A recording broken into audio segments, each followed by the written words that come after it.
The Maltese Falcon. I Spade and Archer. Samuel Spade's jaw was long and bony, his chin a jutting V under the more flexible V of his mouth. His nostrils curved back to make another, smaller, V. His yellow-gray eyes were horizontal. The V motif was picked up again by thickish brows rising outward from twin creases above a hooked nose, and his pale brown hair grew down from high flat temples in a point on his forehead. He looked rather pleasantly like a blonde Satan. He said to Effie Perrin, "Yes, sweetheart." She was a lanky sunburned girl whose tan dress of thin woolen stuff clung to her with an effect of dampness. Her eyes were brown and playful in a shiny boyish face. She finished shutting the door behind her, leaned against it, and said, "There's a girl wants to see you. Her name's Wonderly." "A customer?" "I guess so. You'll want to see her anyway, she's a knockout." "Shoo her in, darling," said Spade. "Shoo her in." Effie Perrin opened the door again, following it back into the outer office, standing with a hand on the knob while saying, "Will you come in, Miss Wonderly?" A voice said, "Thank you," so softly that only the purest articulation made the words intelligible, and a young woman came through the doorway. She advanced slowly, with tentative steps, looking at Spade with cobalt blue eyes that were both shy and probing. She was tall and pliantly slender, without angularity anywhere. Her body was erect and high-breasted, her legs long, her hands and feet narrow. She wore two shades of blue that had been selected because of her eyes. The hair curling from under her blue hat was darkly red, her full lips more brightly red.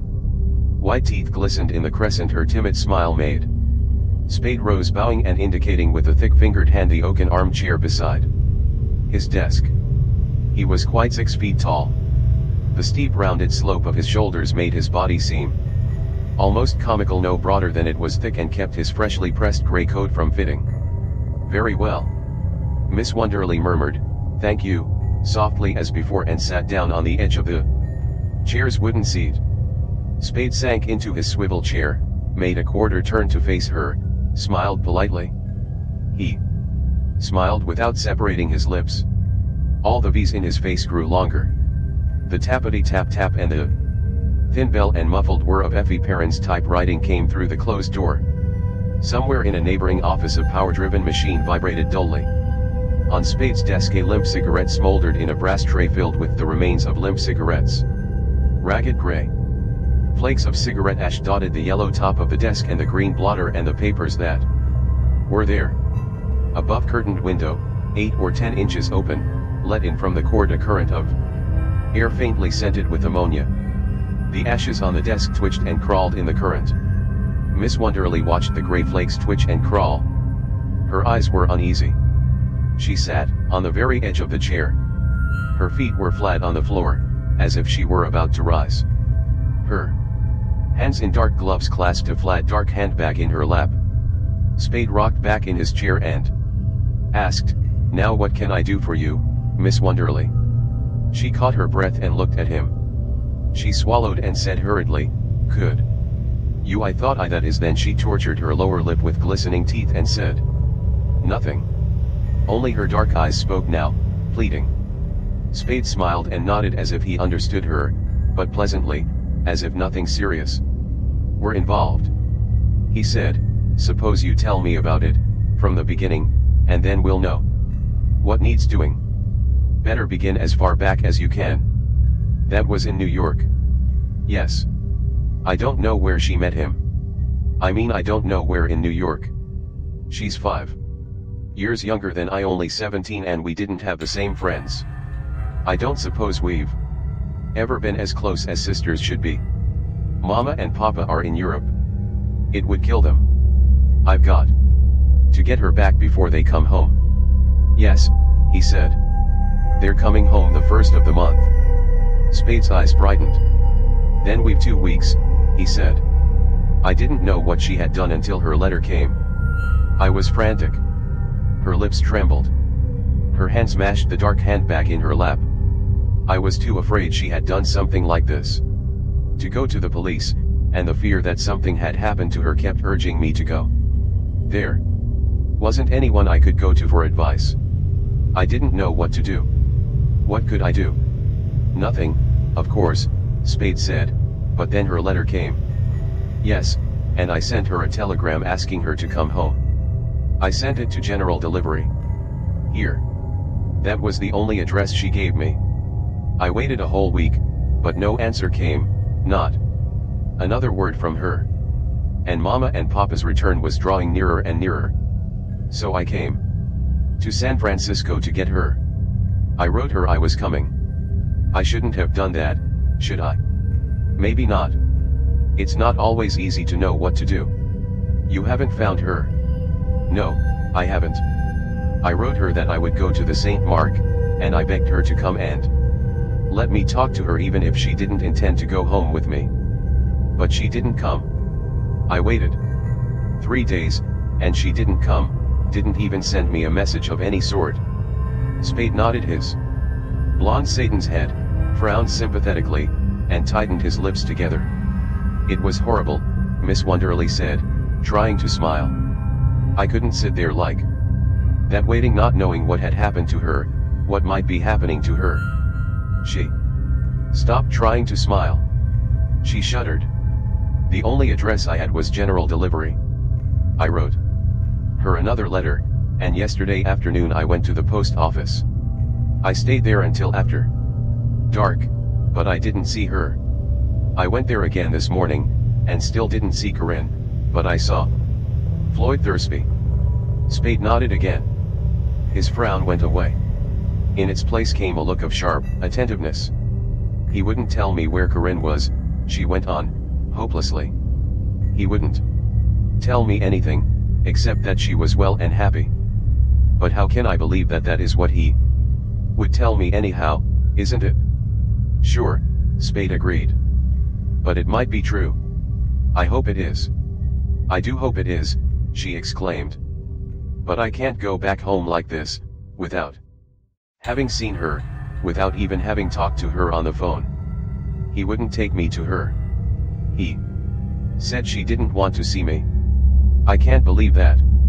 He promised to tell her he had seen me, and to bring her to see me if she would come this evening at the hotel. He said he knew she wouldn't. He promised to come himself if she wouldn't. She broke off with a startled hand to her mouth as the door opened. The man who had opened the door came in a step, said, "Oh, excuse me," hastily took his brown hat from his head, and backed out. "It's all right, Miles," Spade told him. "Come in. Miss Wonderly, this is Mr. Archer, my partner." Miles Archer came into the office again, shutting the door behind him, ducking his head and smiling at Miss Wonderly, making a vaguely polite gesture with the hat in his hand. He was of medium height, solidly built, wide in the shoulders, thick in the neck, with a jovial, heavy-jawed red face and some gray in his close-trimmed hair. He was apparently as many years past 40 as Spade was past 30. Spade said, "Miss Wonderly's sister ran away from New York with a fellow named Floyd Thursby. They're here. Miss Wonderly has seen Thursby and has a date with him tonight. Maybe he'll bring the sister with him. The chances are he won't. Miss Wonderly wants us to find the sister and get her away from him and back home." He looked at Miss Wonderly. "Right. Yes," she said indistinctly. The embarrassment that had gradually been driven away by Spade's ingratiating smiles and nods and assurances was pinkening her face again. She looked at the bag in her lap and picked nervously at it with a gloved finger. Spade winked at his partner. Miles Archer came forward to stand at a corner of the desk. While the girl looked at her bag, he looked at her. His little brown eyes ran their bold appraising gaze from her lowered face to her feet and up to her face again. Then he looked at Spade and made a silent whistling mouth of appreciation. Spade lifted 2 fingers from the arm of his chair in a brief warning gesture and said, "We shouldn't have any trouble with it. It's simply a matter of having a man at the hotel this evening to shadow him away when he leaves, and shadow him until he leads us to your sister. If she comes with him, and you persuade her to return with you, so much the better. Otherwise, if she doesn't want to leave him after we've found her, well, we'll find a way of managing that. Archer said. Yeah. His voice was heavy, coarse. Miss Wonderly looked up at Spade, quickly, puckering her forehead between her eyebrows. Oh, but you must be careful. Her voice shook a little, and her lips shaped the words with nervous jerkiness. I'm deathly afraid of him, of what he might do. She's so young, and his bringing her here from New York is such a serious might he do something to her. Spade smiled and patted the arms of his chair. Just leave that to us, he said. We'll know how to handle him. But she insisted. There's always a chance. Spade nodded judicially. But you can trust us to take care of that. I do trust you, she said earnestly, but I want you to know that he's a dangerous man. I honestly don't think he'd stop at anything. I don't believe he'd hesitate to kill Corinne if he thought it would save him. Might he do that? You didn't threaten him, did you? I told him that all I wanted was to get her home before Mama and Papa came so they'd never know what she had done. I promised him I'd never say a word to them about it if he helped me, but if he didn't, Papa would certainly see that he was punished. I don't suppose he believed me altogether. Can he cover up by marrying her? Archer asked. The girl blushed and replied in a confused voice, he has a wife and 3 children in England. Corinne wrote me that, to explain why she had gone off with him. They usually do, Spade said, though not always in England. He leaned forward to reach for pencil and pad of paper. What does he look like?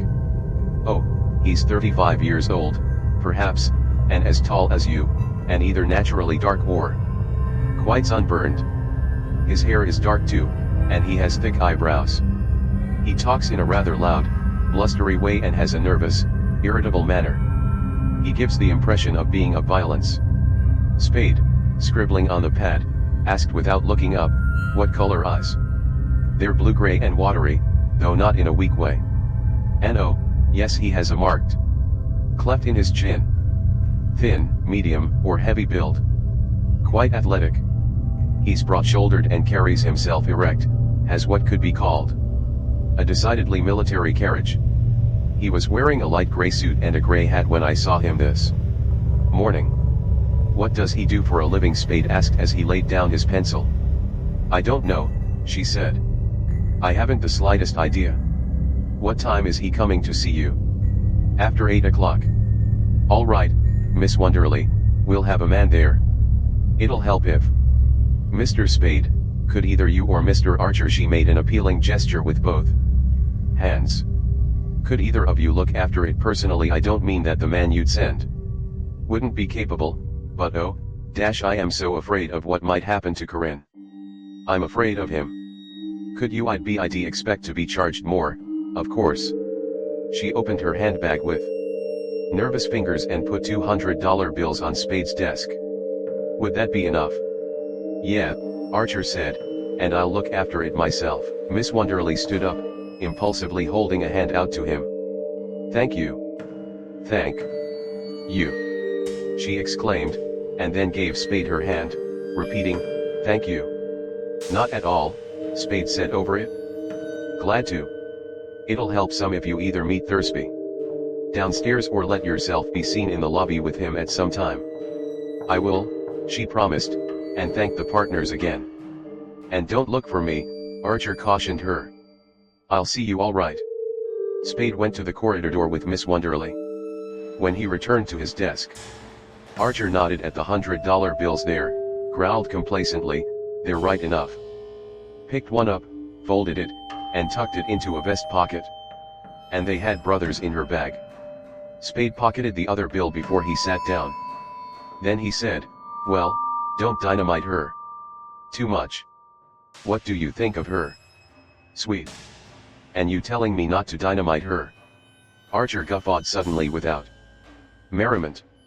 Maybe you saw her first, Sam, but I spoke first. He put his hands in his trousers pockets and teetered on his heels. You'll play hell with her, you will. Spade grinned wolfishly, showing the edges of teeth far back in his jaw. You've got brains, yes you have. He began to make a cigarette.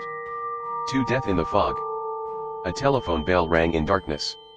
When it had rung 3 times, bed springs creaked, fingers fumbled on wood, something small and hard thudded on a carpeted floor, the springs creaked again, and a man's voice said, "Hello." "Yes, speaking." "Dead, yes." 15 minutes. "Thanks." A switch clicked and a white bowl hung on 3 gilded chains from the ceiling's center. Filled the room with light. Spade, barefooted in green and white check pajamas, sat on the side of his bed. He scowled at the telephone on the table while his hands took from beside it a packet of brown papers and a sack of Bull Durham tobacco. Cold steamy air blew in through 2 open windows, bringing with it half a dozen times a minute the Alcatraz foghorn's dull moaning. A tinny alarm clock, insecurely mounted on a corner of Duke's _celebrated criminal cases of America face down on the table, held its hands at 5 minutes past 2. Spade's thick fingers made a cigarette with deliberate care, sifting a measured quantity of tan flakes down into curved paper, spreading the flakes so that they lay equal at the ends with a slight depression in the middle, thumbs rolling the paper's inner edge down and up under the outer edge as 4 fingers pressed it over, thumbs and fingers sliding to the paper cylinder's ends to hold it even while tongue licked the flap, left forefinger and thumb pinching their end while right forefinger and thumb smoothed the damp seam, right forefinger and thumb twisting their end and lifting the other to Spade's mouth. He picked up the pigskin and nickel lighter that had fallen to the floor, manipulated it, and with the cigarette burning in a corner of his mouth stood up. He took off his pajamas, the smooth thickness of his arms, legs, and body, the sag of his big, rounded shoulders, made his body like a bear's. It was like a shaved bear's, his chest was hairless. His skin was childishly soft and pink. He scratched the back of his neck and began to dress. He put on a thin white union suit, gray socks, black garters, and dark brown shoes. When he had fastened his shoes, he picked up the telephone, called Greystone 4500, and ordered a taxicab. He put on a green striped white shirt, a soft white collar, a green necktie, the gray suit he had worn that day, a loose tweed overcoat, and a dark gray hat. The street doorbell rang as he stuffed tobacco, keys, and money into his pockets. Where Bush Street roofed Stockton before slipping downhill to Chinatown, Spade paid his fare and left the taxicab. San Francisco's night fog, thin, clammy, and penetrant, blurred the street. A few yards from where Spade had dismissed the taxicab, a small group of men stood looking up an alley. 2 women stood with a man on the other side of Bush Street, looking at the alley. There were faces at windows. Spade crossed the sidewalk between iron-railed hatchways that opened above bare ugly stairs, went to the parapet, and, resting his hands on the damp coping, looked down into Stockton Street. An automobile popped out of the tunnel beneath him with a roaring swish, as if it had been blown out, and ran away. Not far from the tunnel's mouth a man was hunkered on his heels before a billboard that held advertisements of a moving picture and a gasoline across the front of a gap between 2 store buildings. The hunkered man's head was bent almost to the sidewalk so he could look under the billboard. A hand flat on the paving, a hand clenched on the billboard's green frame, held him in this grotesque position. 2 other men stood awkwardly together at one end of the billboard, peeping through the few inches of space between it and the building at that end. The building at the other end had a blank gray side wall that looked down on the lot behind the billboard. Lights flickered on the side wall, and the shadows of men moving among lights. Spade turned from the parapet and walked up Bush Street to the alley where men were grouped. A uniformed policeman chewing gum under an enameled sign that said Bird St. in white against dark blue put out an arm and asked, "What do you want here?" "I'm Sam Spade. Tom Paulhouse phoned me." "Sure you are." The policeman's arm went down. "I didn't know you at first." "Well, there. Back there." He jerked a thumb over his shoulder. Bad business. Bad enough, Spade agreed, and went up the alley. Halfway up it, not far from the entrance, a dark ambulance stood. Behind the ambulance, to the left, the alley was bounded by a waist-high fence, horizontal strips of rough boarding. From the fence dark ground fell away steeply to the billboard on Stockton Street below. A 10-foot length of the fence's top rail had been torn from a post at one end and hung dangling. From the other, 15 feet down the slope a flat boulder stuck out. In the notch between boulder and slope Miles Archer lay on his back. Two men stood over him. One of them held the beam of an electric torch on the dead man. Other men with lights moved up and down the slope. One of them hailed Spade, "Hello, Sam," and clambered up to the alley, his shadow running up the slope before him. He was a barrel-bellied tall man with shrewd small eyes, a thick mouth and carelessly shaven dark jowls.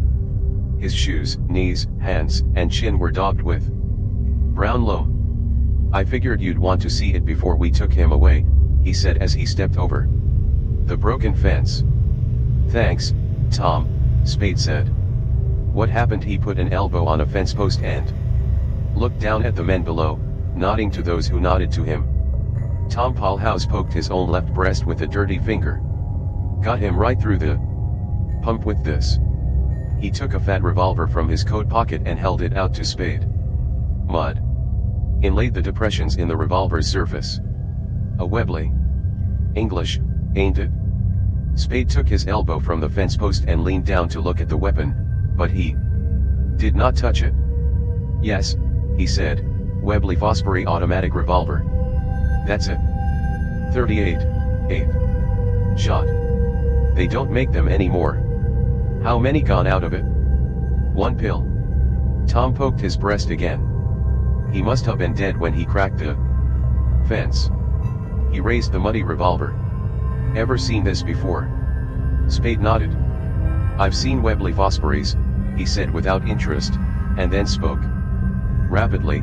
"He was shot up here, standing where you are, with his back to the fence. The man that shot him stands here."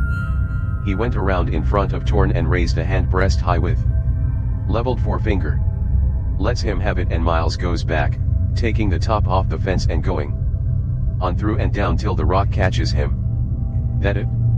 "That's it," Tom replied slowly, working his brows together. "The blast burned his coat." "Who found him?" "The man on the beat, Schilling. He was coming down bush, and just as he got here a machine turning through headlights up here, and he saw the top off the fence. So he came up to look at it, and found him." "What about the machine that was turning around?" "Not a damn thing about it, Sam. Schilling didn't pay any attention to it, not knowing anything was wrong then. He says nobody didn't come out of here while he was coming down from Powell, or he'd be seen them. The only other way out would be under the billboard on Stockton. Nobody went that way. The fog's got the ground soggy, and the only marks are where Miles slid down and where this here gun rolled."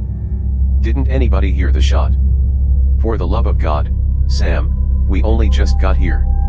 Somebody must have heard it, when we find them." He turned and put a leg over the fence, coming down for a look at him before he's moved. Spade said, "No." Tom halted astride the fence and looked back at Spade with surprised small eyes. Spade said, "You've seen him." "You'd see everything I could." Tom, still looking at Spade, nodded doubtfully and withdrew his leg over the fence. "His gun was tucked away on his hip," he said. "It hadn't been fired. His overcoat was buttoned. There's $160 some bucks in his clothes." "Was he working, Sam?" Spade, after a moment's hesitation, nodded. Tom asked, "Well, he was supposed to be tailing a fellow named Floyd Thursby," Spade said, and described Thursby as Miss Wonderly had described him. "What for?" Spade put his hands into his overcoat pockets and blinked sleepy eyes at Tom. Tom repeated impatiently, "What for?" "He was an Englishman, maybe. I don't know what his game was, exactly. We were trying to find out where he lived." Spade grinned faintly and took a hand from his pocket to pat Tom's shoulder. "Don't crowd me," he put the hand in his pocket again. "I'm going out to break the news to Miles's wife." He turned away. Tom, scowling, opened his mouth, closed it without having said anything, cleared his throat, put the scowl off his face, and spoke with a husky sort of gentleness. "It's tough, him getting it like that. Miles had his faults same as the rest of us, but I guess he must have had some good points too." "I guess so," Spade agreed in a tone that was utterly meaningless, and went out of the alley. In an all-night drugstore on the corner of Bush and Taylor Streets, Spade used a telephone. "Precious," he said into it a little while after he had given a number, "Miles has been shot." "Yes, he's dead." "Now don't get excited." "Yes. You'll have to break it to Eva." "No, I'm damned if I will." "You've got to do it. That's a good girl. And keep her away from the office. Tell her I'll see her sometime." "Yes, but don't tie me up to anything." "That's the stuff. You're an angel." Bye. Spade's tinny alarm clock said 3:40 when he turned on the light in the suspended bowl again. He dropped his hat and overcoat on the bed and went into his kitchen, returning to the bedroom with a wine glass and a tall bottle of Bacardi. He poured a drink and drank it standing. He put bottle and glass on the table, sat on the side of the bed facing them, and rolled a cigarette. He had drunk his third glass of Bacardi and was lighting his fifth cigarette when the street doorbell rang. The hands of the alarm clock registered 4:30. Spade sighed, rose from the bed, and went to the telephone box beside his bathroom door. He pressed the button that released the street door lock. He muttered, "Damn her," and stood scowling at the black telephone box, breathing irregularly while a dull flush grew in his cheeks. The grating and rattling of the elevator door opening and closing came from the corridor. Spade sighed again and moved towards the corridor door. Soft heavy footsteps sounded on the carpeted floor outside, the footsteps of two men. Spade's face brightened. His eyes were no longer harassed. He opened the door quickly. "Hello, Tom," he said to the barrel-bellied tall detective with whom he had talked in Bird Street, and, "Hello, Lieutenant," to the man beside. "Tom. Come in." They nodded together, neither saying anything, and came in. Spade shut the door and ushered them into his bedroom. Tony sat on an end of the sofa by the windows. The lieutenant sat on a chair beside the table. The lieutenant was a compactly built man with a round head, under short-cut grizzled hair and a square face behind a short-cut grizzled mustache. A $5 gold piece was pinned to his necktie and there was a small elaborate diamond-set secret society emblem on his lapel. Spade brought 2 wine glasses in from the kitchen, filled them and his own with Bacardi, gave one to each of his visitors, and sat down with his on the side of the bed. His face was placid and uncurious. He raised his glass, and said, "Success to crime," and drank it down. Tom emptied his glass, set it on the floor beside his feet, and wiped his mouth with a muddy forefinger. He stared at the foot of the bed as if trying to remember something of which it vaguely reminded him. The lieutenant looked at his glass for a dozen seconds, took a very small sip of its contents, and put the glass on the table at his elbow. He examined the room with hard, deliberate eyes, and then looked at Tom. Tom moved uncomfortably on the sofa and, not looking up, asked, "Did you break the news to Miles's wife, Sam?" Spade said, "Uh-huh. How'd she take it?" Spade shook his head. "I don't know anything about women." Tom said softly, "The hell you don't." The lieutenant put his hands on his knees and leaned forward. His greenish eyes were fixed on Spade in a peculiarly rigid stare, as if their focus were a matter of mechanics, to be changed only by pulling a lever or pressing a button. "What kind of gun do you carry?" he asked. "None. I don't like them much. Of course there are some in the office. I'd like to see one of them," the lieutenant said. "You don't happen to have one here?" "No. You sure of that?" "Look around." Spade smiled and waved his empty glass a little. Turn the dump upside down if you want. I won't squawk if you've got a search warrant. Tom protested. Oh, hell, Sam. Spade set his glass on the table and stood up facing the lieutenant. What do you want, Dundee? He asked in a voice hard and cold as his eyes. Lieutenant Dundee's eyes had moved to maintain their focus on Spade's. Only his eyes had moved. Tom shifted his weight on the sofa again, blew a deep breath out through his nose, and growled plaintively, "We're not wanting to make army trouble, Sam." Spade, ignoring Tom, said to Dundee, "Well, what do you want? Talk turkey. Who in hell do you think you are, coming in here trying to rope me?" "All right," Dundee said in his chest, "sit down and listen." "I'll sit or stand as I damned please," said Spade, not moving. "For Christ's sake be reasonable," Tony begged. "What's the use of us having a row if you want to know why we didn't talk turkey? It's because when I asked you who this Thursby was, you as good as told me it was none of my business. You can't treat us that way, Sam. It ain't right. And it won't get you anywheres. We got our work to do." Lieutenant Dundee jumped up, stood close to Spade, and thrust his square face up at the taller man's. "I've warned you your foot was going to slip one of these days," he said. Spade made a depreciative mouth, raising his eyebrows. "Everybody's foot slips sometime," he replied with derisive mildness. "And this is yours." Spade smiled and shook his head. "No, I'll do nicely, thank you." He stopped smiling. His upper lip, on the left side, twitched over his eye tooth. His eyes became narrow and sultry. His voice came out deep as the lieutenant's. "I don't like this.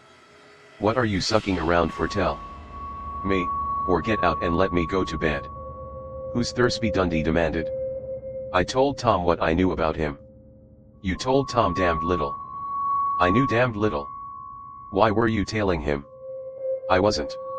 Miles was for the swell reason that we had a client who was paying good United States money to have him tailed." "Who's the client?" Placidity came back to Spade's face and voice. He said reprovingly, "You know I can't tell you that until I've talked it over with the client." "You'll tell it to me or you'll tell it in court," Dundee said hotly. "This is murder and don't you forget it." "Maybe. And here's something for you to not forget, sweetheart. I'll tell it or not as I damned please. It's a long while since I burst out crying because policemen didn't like me." Tom left the sofa and sat on the foot of the bed. His carelessly shaven mud-smeared face was tired and lined. "Be reasonable, Sam," he pleaded. "Give us a chance. How can we turn up anything on Miles's killing if you won't give us what you've got?" "You needn't get a headache over that," Spade told him. "I'll bury my dead." Lieutenant Dundee sat down and put his hands on his knees again. His eyes were warm green discs. "I thought you would," he said. He smiled with grim content. "That's just exactly why we came to see you. Isn't it, Tom?" Tom groaned, but said nothing articulate. Spade watched Dundee warily. "That's just exactly what I said to Tom," the lieutenant went on. "I said, Tom, I've got a hunch that Sam Spade's a man to keep the family troubles in the family. That's just what I said to him." The wariness went out of Spade's eyes. He made his eyes dull with boredom. He turned his face around to Tom and asked with great carelessness, "What's itching your boyfriend now?" Dundee jumped up and tapped Spade's chest with the ends of two bent fingers. "Just this," he said, taking pains to make each word distinct, emphasizing them with his tapping finger ends. "Thursby was shot down in front of his hotel just 35 minutes after you left Bird Street." Spade spoke, taking equal pains with his words, "Keep your goddamn paws off me." Dundee withdrew the tapping fingers, but there was no change in his voice. "Tom says you were in too much of a hurry to even stop for a look at your partner." Tom growled apologetically, "Well, damn it, Sam, you did run off like that. And you didn't go to Archer's house to tell his wife," the lieutenant said. "We called up. And that girl in your office was there, and she said you sent her Spade nodded. His face was stupid in its calmness. Lieutenant Dundee raised his two bent fingers towards Spade's chest, quickly lowered them, and said, I give you 10 minutes to get to a phone and do your talking to the girl. I give you 10 minutes to get to Thursby's joint Geary near Leavenworth. You could do it easy in that time, or 15 at the most. And that gives you 10 or 15 minutes of waiting before he showed up. I knew where he lived, Spade asked. And I knew he hadn't gone straight home from killing Miles. You knew what you knew, Dundee replied stubbornly. What time did you get home? 20 minutes to 4. I walked around thinking things over. The lieutenant wagged his round head up and down. We knew you weren't home at 3:30. We tried to get you on the phone.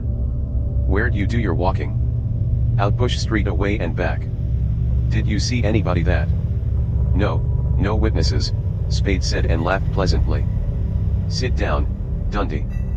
You haven't finished your drink. Get your glass, Tom. Tom said, no, thanks, Sam.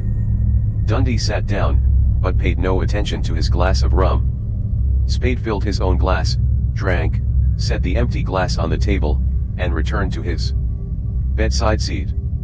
I know where I stand now, he said, looking with friendly eyes from one of the police detectives to the other. I'm sorry I got up on my hind legs, but you birds coming in and trying to put the work on me made me nervous. Having Miles knocked off bothered me, and then you birds cracking foxy.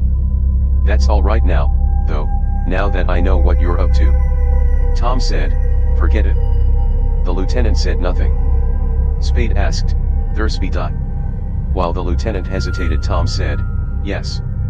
Then the lieutenant said angrily, and you might just as well know it if you don't see that. He died before he could tell anybody anything. Spade was rolling a cigarette. He asked, not looking up, what do you mean by that? You think I did know it? I meant what I said, Dundee replied bluntly. Spade looked up at him and smiled, holding the finished cigarette in one hand, his lighter in the other. You're not ready to pinch me yet, are you, Dundee? He asked.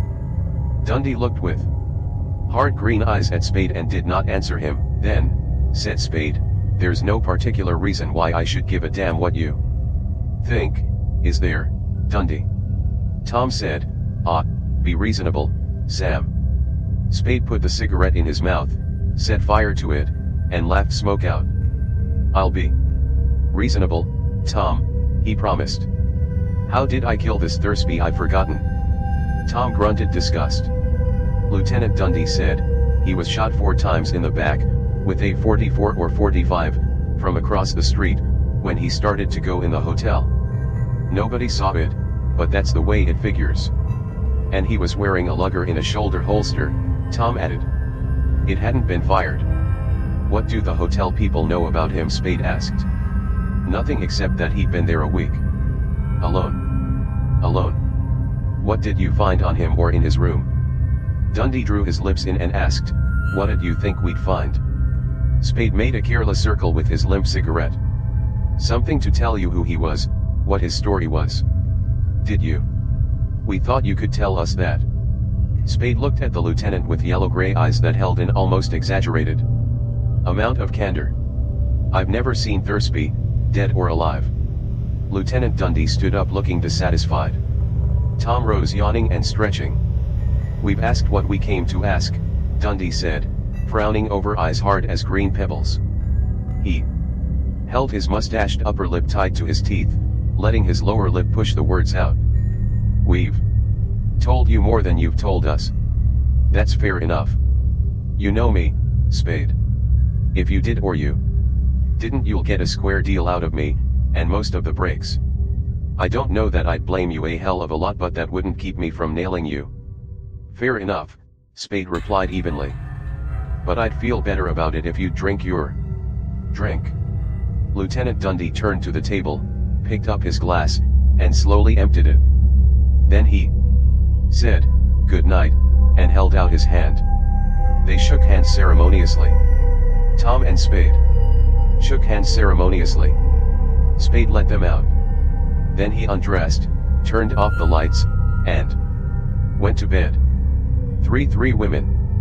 When Spade reached his office at 10 o'clock the following morning, Effie Perrin was at her desk opening the morning's mail. Her boyish face was pale under its sunburn. She put down the handful of envelopes and the brass paper knife she held and said, "She's in there." Her voice was low and warning. "I asked you to keep her away," Spade complained. He too kept his voice low. Effie Perrin's brown eyes opened wide and her voice was irritable as his. "Yes, but you didn't tell me how." Her eyelids went together a little and her shoulders drooped. "Don't be cranky, Sam," she said wearily. "I had her all night." Spade stood beside the girl, put a hand on her head, and smoothed her hair away from its parting. "Sorry, Angel, I haven't." He broke off as the inner door opened. "Hello, Eva," he said to the woman who had opened it. "Oh, Sam," she said. She was a blonde woman of a few more years than 30. Her facial prettiness was perhaps 5 years past its best moment. Her body, for all its sturdiness, was finely modeled and exquisite. She wore black clothes from hat to shoes. They had as morning an impromptu air. Having spoken, she stepped back from the door and stood waiting for Spade. He took his hand from Effie Perrin's head and entered the inner office, shutting the door. Eva came quickly to him, raising her sad face for his kiss. Her arms were around him before his held her. When they had kissed, he made a little movement as if to release her, but she pressed her face to his chest and began sobbing. He stroked her round back, saying, "Poor darling." His voice was tender. His eyes, squinting at the desk that had been his partner's, across the room from his own, were angry. He drew his lips back over his teeth in an impatient grimace and turned his chin aside to avoid contact with the crown of her hat. "Did you send for Miles's brother?" he asked. "Yes, he came over this morning." The words were blurred by her sobbing and his coat against her mouth. He grimaced again and bent his head for a surreptitious look at the watch on his wrist. His left arm was around her, the hand on her left shoulder. His cuff was pulled back far enough to leave the watch uncovered. It showed 10:10. The woman stirred in his arms and raised her face again. Her blue eyes were wet, round, and white-ringed. Her mouth was moist.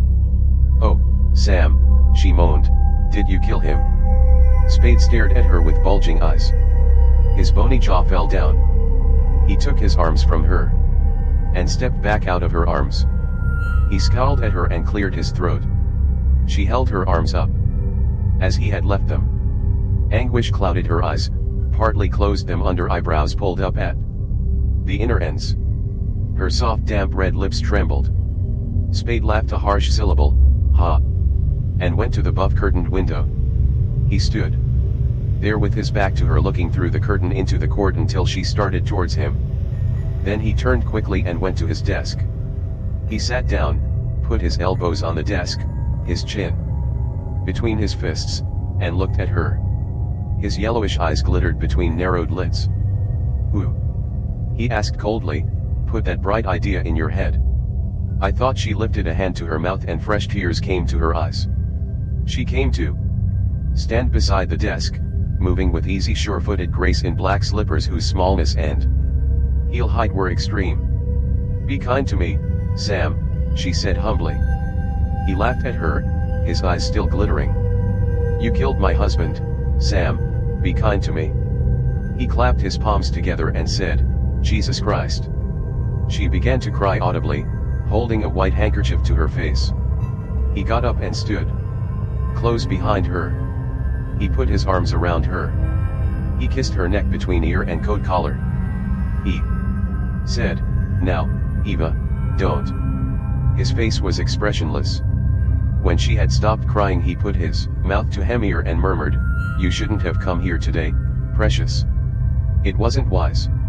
You see to NT stay. You ought to be home." She turned around in his arms to face him and asked, "You'll come tonight?" He shook his head gently. "Not tonight." "Soon?" "Yes." "How soon?" "As soon as I can." He kissed her mouth, led her to the door, opened it, said, "Goodbye, Eva," bowed her out, shut the door, and returned to his desk. He took tobacco and cigarette papers from his vest pockets, but did not roll a cigarette. He sat holding the papers in one hand, the tobacco in the other, and looked with brooding eyes at his dead partner's desk. Effie Perrin opened the door and came in. Her brown eyes were uneasy. Her voice was careless. She asked, "Well?" Spade said nothing. His brooding gaze did not move from his partner's desk. The girl frowned and came around to his side. "Well," she asked in a louder voice, "how did you and the widow make out?" "She thinks I shot Miles," he said. Only his lips moved. "So you could marry her?" Spade made no reply to that. The girl took his hat from his head and put it on the desk. Then she leaned over and took the tobacco sack and the papers from his inert fingers. "The police think I shot Thursby," he said. "Who is he?" she asked, separating a cigarette paper from the packet, sifting tobacco into it. "Who do you think I shot?" he asked. When she ignored that question, he said, "Thursby's the guy Miles was supposed to be tailing for the Wonderly girl." Her thin fingers finished shaping the cigarette. She licked it, smoothed it, twisted its ends, and placed it between Spade's lips. He said, "Thanks, honey," put an arm around her slim waist, and rested his cheek wearily against her hip, shutting his eyes. "Are you going to marry Eva?" she asked, looking down at his pale brown hair. "Don't be silly," he muttered. The unlighted cigarette bobbed up and down with the movement of his lips. "She doesn't think it's silly. Why should she, the way you played around with her?" He sighed and said, "I wish to Christ I'd never seen her." "Maybe you do now." A trace of spitefulness came into the girl's voice. "But there was a time. I never know what to do or say to women except that way," he grumbled, "and then I didn't like Miles." "That's a lie, Sam," the girl said. "You know I think she's a louse, but I'd be a louse too if it would give me a body like hers." Spade rubbed his face impatiently against her hip, but said nothing. Effie Perrin bit her lip, wrinkled her forehead, and, bending over for a better view of his face, asked, "Do you suppose she could have killed him?" Spade sat up straight and took his arm from her waist. He smiled at her. His smile held nothing but amusement. He took out his lighter, snapped on the flame, and applied it to the end of his cigarette. "You're an angel," he said tenderly through smoke, "a nice rattle-brained angel." She smiled a bit wryly. "Oh, am I? Suppose I told you that your Eva hadn't been home many minutes when I arrived to break the news at 3 o'clock this morning. Are you telling me?" he asked. His eyes had become alert though his mouth continued to smile. "She kept me waiting at the door while she undressed or finished undressing. I saw her clothes where she had dumped them on a chair. Her hat and coat were underneath. Her singlet, on top, was still warm. She said she had been asleep, but she hadn't. She had wrinkled up the bed, but the wrinkles weren't mashed down." Spade took the girl's hand and patted it. "You're a detective, darling," but he shook his head. "She didn't kill him." Effie Perrin snatched her hand away. "That louse wants to marry you, Sam," she said bitterly. He made an impatient gesture with his head and one hand. She frowned at him and demanded, "Did you see her last night?" "No. Honestly. Honestly. Don't act like Dundee, sweetheart. It ill becomes you. Has Dundee been after you?" "Uh-huh. He and Tom Paulhouse dropped in for a drink at 4 o'clock. Do they really think you shot this what's-his-name Thursby?" He dropped what was left of his cigarette into the brass tray and began to roll another. "Do they?" she insisted. "God knows." His eyes were on the cigarette he was making. They did have some such notion. "I don't know how far I talked them out of it. Look at me, Sam." He looked at her and laughed so that for the moment merriment mingled with the anxiety in her face. "You worry me," she said, seriousness returning to her face. As she talked, "You always think you know what you're doing, but you're too slick for your own Good, and someday you're going to find it out. He sighed mockingly and rubbed his cheek against her arm. That's what Dundee says, but you keep Eva away from me, sweet, and I'll manage to survive the rest of my troubles. He stood up and put on his hat. Have the Spade and Archer taken off the door and Samuel Spade put on. I'll be back in an hour, or phone you. Spade went through the St. Mark's long purplish lobby to the desk and asked a red-haired dandy whether Miss Wonderly was in. The red-haired dandy turned away, and then back shaking his head. She checked out this morning, Mr. Spade. Thanks. Spade walked past the desk to an alcove off the lobby where a plump young middle-aged man in dark clothes sat at a flat-topped mahogany desk. On the edge of the desk facing the lobby was a triangular prism of mahogany and brass inscribed Mr. Freed. The plump man got up and came around the desk holding out his hand. I was awfully sorry to hear about Archer, Spade, he said in the tone of one trained to sympathize readily, without intrusiveness. I've just seen it in the _call_. He was in here last night, you know. Thanks, Freed. Were you talking to him? No. He was sitting in the lobby when I came in early in the evening. I didn't stop. I thought he was probably working, and I know you fellows like to be left alone when you're busy. Did that have anything to do with his? I don't think so, but we don't know yet. Anyway, we won't mix the house up in it if it can be helped. Thanks. That's all right. Can you give me some dope on an ex-guest, and then forget that I asked for it? Surely. A Miss Wonderly checked out this morning. I'd like to know the details. Come along, Freed said, and we'll see what we can learn. Spade stood still, shaking his head. I don't want to show in it. Freed nodded and went out of the alcove. In the lobby he halted suddenly and came back to Spade. Harriman was the house detective on duty last night, he said. He's sure to have seen Archer. Shall I caution him not to mention it?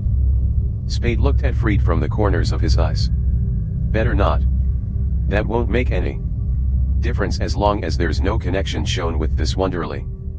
Harriman's all right, but he likes to talk, and I'd as lief not have him think there's anything to be kept quiet. Freed nodded again and went away. 15 minutes later he returned. She arrived last Tuesday, registering from New York. She hadn't a trunk, only some bags. There were no phone calls charged to her room, and she doesn't seem to have received much, if any, mail. The only one anybody remembers having seen her with was a tall dark man of 36 or so. She went out at 9:30 this morning, came back an hour later, paid her bill, and had her bags carried out to a car. The boy who carried them says it was a Nash touring car, probably a hired one. She left a forwarding address, the Ambassador, Los Angeles. Spade said, "Thanks a lot, Freed," and left the St. Mark. When Spade returned to his office, Effie Perrin stopped typing a letter to tell him, "Your friend Dundee was in. He wanted to look at your guns. And I told him to come back when you were here. Good girl. If he comes back again, let him look at them." And Miss Wonderly called up. "It's about time." "What did she say?" "She wants to see you." The girl picked up a slip of paper from her desk amid read the memorandum penciled on it. "She's at the Coronet, on California Street, apartment 1001. You're to ask for Miss LeBlanc." Spade said, "Give me," and held out his hand. When she had given him the memorandum, he took out his lighter, snapped on the flame, set it to the slip of paper, held the paper until all but one corner was curling black ash, dropped it on the linoleum floor, and mashed it under his shoe sole. The girl watched him with disapproving eyes. He grinned at her, said, "That's just the way it is, dear," and went out again. For the Blackbird. Miss Wonderly, in a belted green crepe silk dress, opened the door of apartment 1001 at the Coronet. Her face was flushed. Her dark red hair, parted on the left side, swept back in loose waves over her right temple, was somewhat tousled. Spade took off his hat and said, "Good morning." His smile brought a fainter smile to her face. Her eyes, a blue that was almost violet, did not lose their troubled look. She lowered her head and said in a hushed, timid voice, "Come in, Mr. Spada." She led him past open kitchen bathroom and bedroom doors in a cream and red living room, apologizing for its confusion. "Everything is upside down. I haven't even finished unpacking." She laid his hat on a table and sat down on a walnut settee. He sat on a brocade oval back chair facing her. She looked at her fingers, working them together, and said, "Mr. Spade, I've a terrible confession to make." Spade smiled a polite smile, which she did not lift her eyes to see, and said nothing. That story I told you yesterday was all a story," she stammered, and looked up at him now with miserable frightened eyes. "Oh, that," Spade said lightly. "We didn't exactly believe your story." Then perplexity was added to the misery and fright in her eyes. "We believed your $200. You mean?" She seemed to not know what he meant. "I mean that you paid us more than if you'd been telling the truth," he explained blandly, "and enough more to make it all right."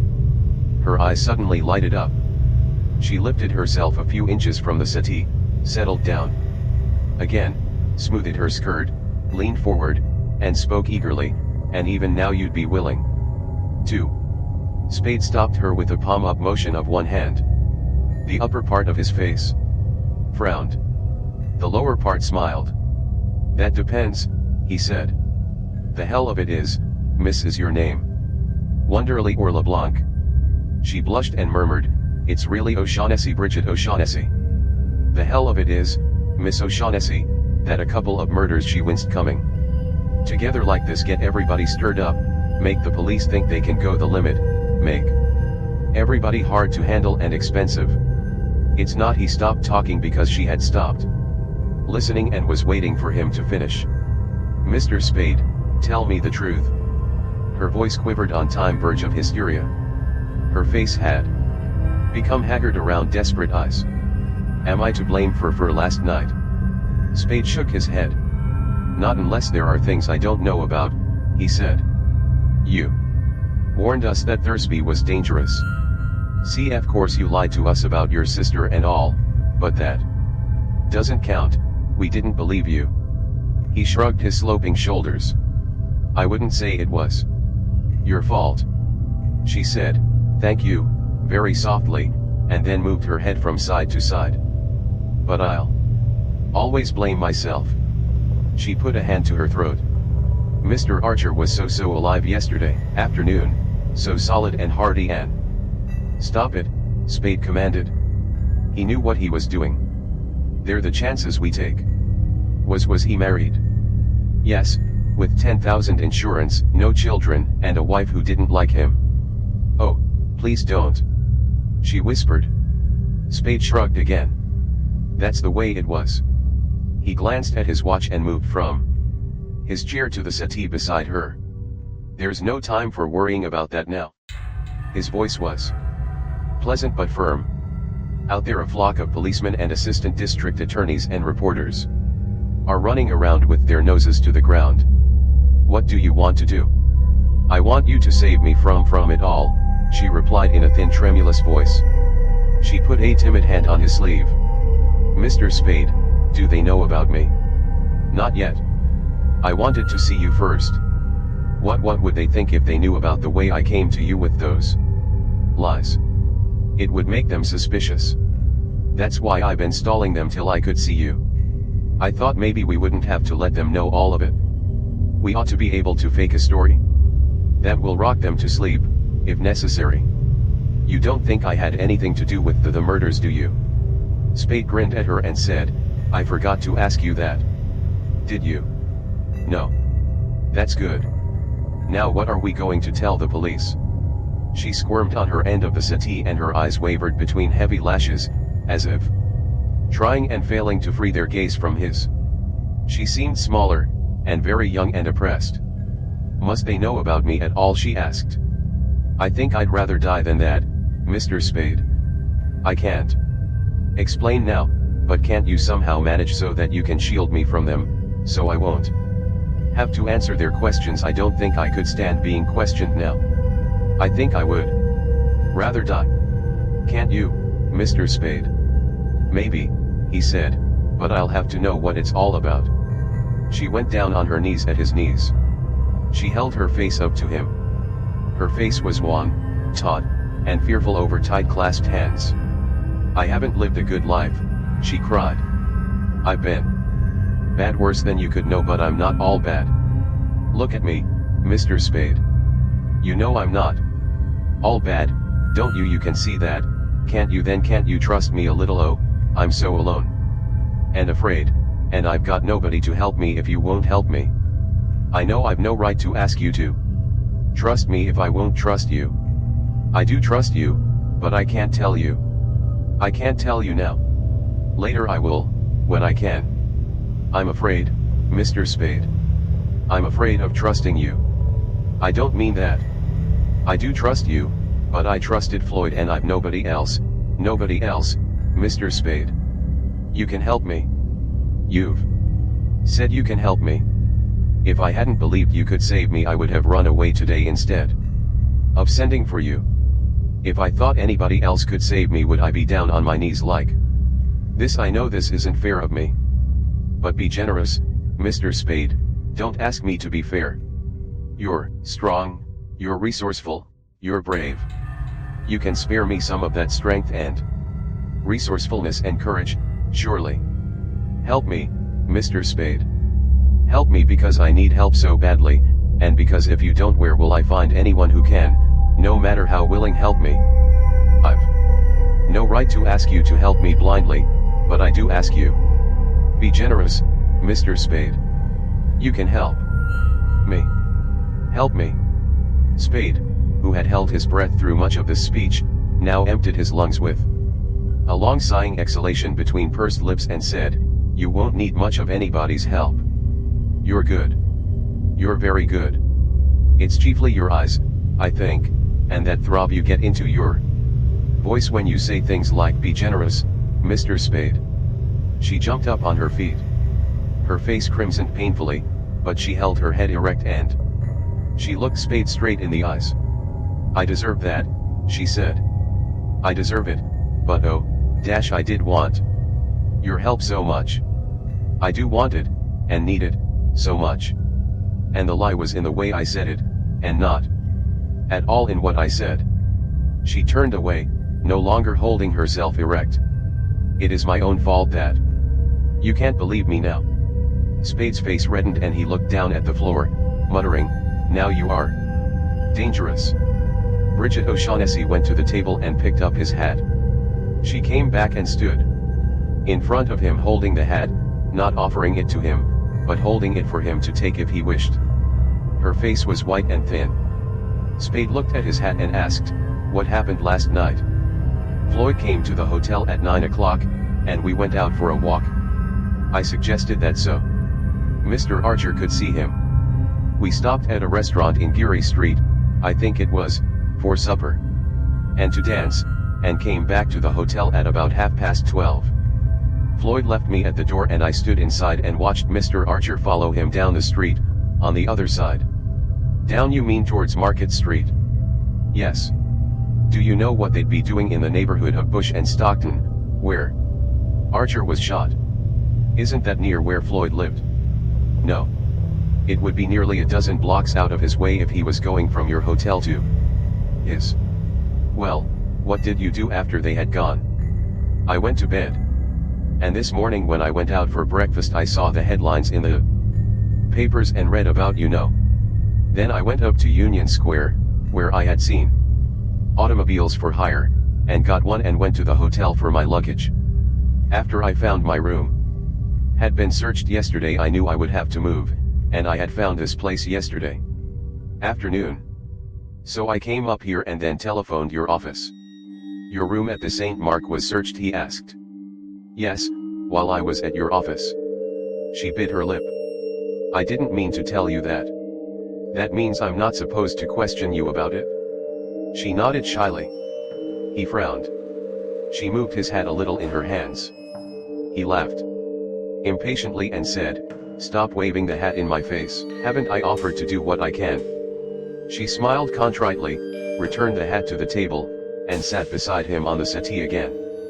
He said, "I've got nothing against trusting you blindly except that I won't be able to do you much good if I haven't some idea of what it's all about. For instance, I've got to have some sort of a line on your Floyd Thursby. I met him in the Orient." She spoke slowly, looking down at a pointed finger tracing 8s on the settee between them. "We came here from Hong Kong last week. He had promised to help me. He took advantage of my helplessness and dependence on him to betray me." "Betray you how?" She shook her head and said nothing. Spade, frowning with impatience, asked, "Why did you want him shadowed?" "I wanted to learn how far he had gone. He wouldn't even let me know where he was staying. I wanted to find out what he was doing, whom he was meeting, things like that."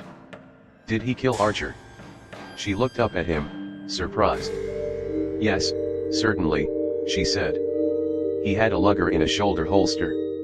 Archer wasn't shot with a lugger. He had a revolver in his overcoat pocket," she said. "You saw it?" "Oh, I've seen it often. I know he always carries one there. I didn't see it last night, but I know he never wears an overcoat without it." "Why all the guns?" "He lived by them. There was a story in Hong Kong that he had come out there, to the Orient, as bodyguard to a gambler who had had to leave the States, and that the gambler had since disappeared. They said Floyd knew about his disappearing. I don't know. I do know that he always went heavily armed and that he never went to sleep without covering the floor around his bed with crumpled newspaper so nobody could come silently into his room." "You picked a nice sort of playmate." "Only that sort could have helped me," she said simply, "if he had been loyal." "Yes, if." Spade pinched his lower lip between finger and thumb and looked gloomily at her. The vertical creases over his nose deepened, drawing his brows together. "How bad a hole are you actually in?" "As bad," she said, "as could be. Physical danger. I'm not heroic. I don't think there's anything worse than death." "Then it's that." "It's that as surely as we're sitting here," she shivered, "unless you help me." He took his fingers away from his mouth and ran them through his hair. "I'm not Christ," he said irritably. "I can't work miracles out of thin air." He looked at his watch. "The day's going. And you're giving me nothing to work with." "Who killed Thursby?" She put a crumpled handkerchief to her mouth and said, "I don't know," through it. "Your enemies or his?" "I don't know. His, I hope, but I'm afraid I don't know." "How was he supposed to be helping you? Why did you bring him here from Hong Kong?" She looked at him with frightened eyes and shook her head in silence. Her face was haggard and pitifully stubborn. Spade stood up, thrust his hands into the pockets of his jacket, and scowled down at her. "This is hopeless," he said savagely. "I can't do anything for you. I don't know what you want done. I don't even know if you know what you want." She hung her head and wept. He made a growling animal noise in his throat and went to the table for his hat. "You won't," she begged in a small choked voice, not looking up, "go to the police. Go to them," he exclaimed, his voice loud with rage. "They've been running me ragged since 4 o'clock this morning. I've made myself God knows how much trouble standing them off. For what? For some crazy notion that I could help you? I can't. I won't try." He put his hat on his head and pulled it down tight. "Go to them. All I've got to do is stand still and they'll be swarming all over me. Well, I'll tell them what I know and you'll have to take your chances." She rose from the settee and held herself straight in front of him though her knees were trembling, and she held her white panic-stricken face up high though she couldn't hold the twitching muscles of mouth and chin still. She said, "You've been patient. You've tried to help me. It is hopeless, and useless, I suppose." She stretched out her right hand. "I thank you for what you have done. I'll have to take my chances." Spade made the growling animal noise in his throat again and sat down on the settee. "How much money have you got?" he asked. The question startled her. Then she pinched her lower lip between her teeth and answered. Reluctantly, "I've about $500 left." "Give it to me." She hesitated, looking timidly at him. He made angry gestures with mouth, eyebrows, hands, and shoulders. She went into her bedroom, returning almost immediately with a sheaf of paper money in one hand. He took the money from her, counted it, and said, "There's only 400 here." "I had to keep some to live on," she explained meekly, putting a hand to her breast. "Can't you get any more?" "No. You must have something you can raise money on," he insisted. "I've some rings, a little jewelry." "You'll have to hawk them," he said, and held out his hand. "The remedial's the best. Place mission and fifth." She looked pleadingly at him. His yellow-gray eyes were hard and implacable. Slowly she put her hand inside the neck of her dress, brought out a slender roll of bills, and put them in his waiting hand. He smoothed the bills out and counted them: 4 20s, 4 10s, and a 5. He returned 2 of the 10s and the 5 to her. The others he put in his pocket. Then he stood up and said, "I'm going out and see what I can do for you. I'll be back as soon as I can with the best news I can manage. I'll ring 4 times long, short, so you'll know it's me. You needn't go to the door with me. I can let myself out." He left her standing in the center of the floor looking after him with dazed blue eyes. Spade went into a reception room whose door bore the legend "Wise, American and Wise." The red-haired girl at the switchboard said, "Oh, hello, Mr. Spade." "Hello, darling," he replied. "Is Sid in?" He stood beside her with a hand on her plump shoulder while she manipulated a plug and spoke into the mouthpiece, "Mr. Spade to see you, Mr. Wise." She looked up at Spade. "Go right in." He squeezed her shoulder by way of acknowledgement, crossed the reception room to a dully lighted inner corridor, and passed down the corridor to a frosted glass door at its far end. He opened the frosted glass door and went into an office where a small olive-skinned man with a tired oval face under thin dark hair dotted with dandruff sat behind an immense desk on which bales of paper were heaped. The small man flourished a cold cigar stub at Spade and said, "Pull a chair around." "So Miles got the big one last night?" Neither his tired face nor his rather shrill voice held any emotion. "Uh-huh, that's what I came in about." Spade frowned and cleared his throat. "I think I'm going to have to tell a coroner to go to hell, Sid. Can I hide behind the sanctity of my clients' secrets and identities and whatnot, all the same priest or lawyer?" Sid Wise lifted his shoulders and lowered the ends of his mouth. "Why not? An inquest is not a court trial. You can try, anyway. You've gotten away with more than that before this." "I know, but Dundee's getting snotty, and maybe it is a little bit thick this time. Get your hat, Sid, and we'll go see the right people. I want to be safe." Sid Wise looked at the papers massed on his desk and groaned, but he got up from his chair and went to the closet by the window. "You're a son of a gun, Sammy," he said as he took his hat from its hook. Spade returned to his office at 10 minutes past 5 that evening. Effie Perrin was sitting at his desk reading _time_. Spade sat on the desk and asked, "Anything stirring?" "Not here. You look like you'd swallowed the canary." He grinned contentedly. "I think we've got a future. I always had an idea that if Miles would go off and die somewhere we'd stand a better chance of thriving. Will you take care of sending flowers for me?" "I did." "You're an invaluable angel. How's your woman's intuition today?" "Why? What do you think of Wonderly?" "I'm for her," the girl replied without hesitation. "She's got too many names," Spade mused. "Wonderly, LeBlanc, and she says the right one's O'Shaughnessy. I don't care if she's got all the names in the phone book. That girl is all right, and you know it. I wonder." Spade blinked sleepily at Effie Perrin. He chuckled. "Anyway, she's given up. 700 smacks in 2 days, and that's all right. Effie Perrin sat up straight and said, "Sam, if that girl's in trouble and you let her down, or take advantage of it to bleed her, I'll never forgive you, never have any respect for you, as long as I live." Spade smiled unnaturally, then he frowned. The frown was unnatural. He opened his mouth to speak, but the sound of someone's entrance through the corridor door stopped him. Effie Perrin rose and went into the outer office. Spade took off his hat and sat in his chair. The girl returned with an engraved card. Mr. Joel Cairo. "This guy is queer," she said. "In with him, then, darling," said Spade.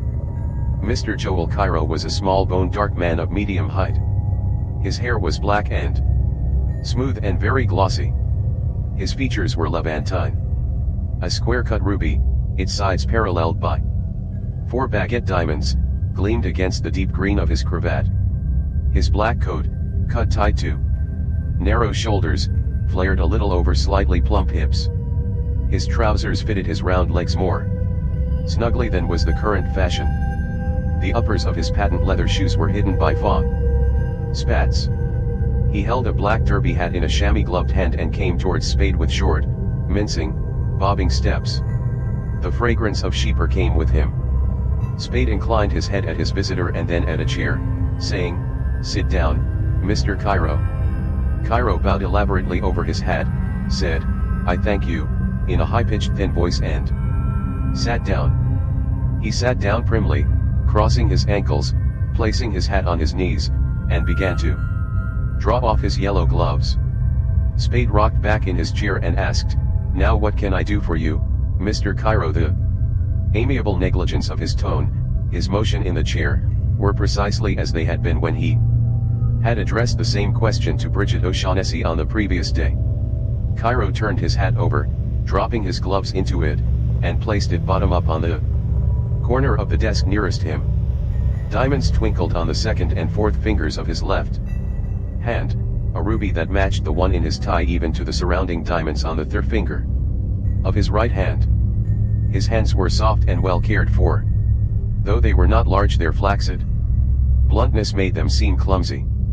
He rubbed his palms together and said over the whispering sound they made, "May a stranger offer condolences for your partner's unfortunate death." "Thanks. May I ask, Mr. Spade, if there was, as the newspapers inferred, a certain relationship between that unfortunate happening and the death a little later of the man Thursby?" Spade said nothing in a blank-faced definite way. Cairo rose and bowed. "I beg your pardon." He sat down and placed his hands side by side, palms down, on the corner of the desk. "More than idle curiosity made me ask that, Mr. Spade.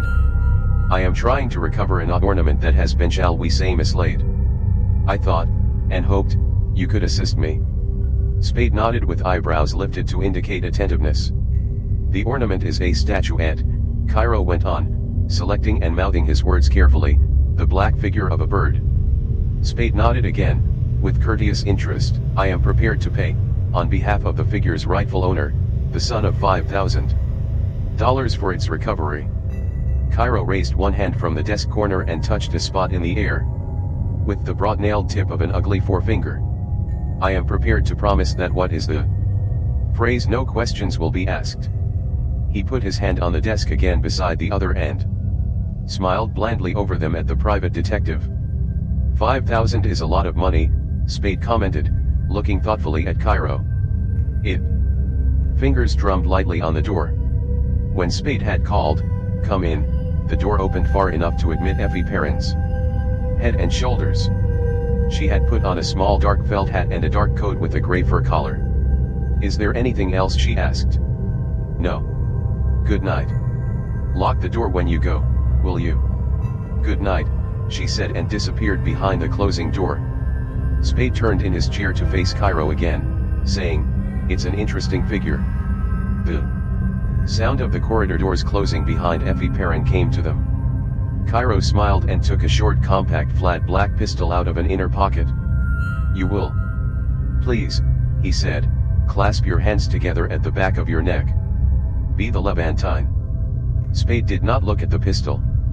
He raised his arms and, leaning back in his chair, intertwined the fingers of his two hands behind his head.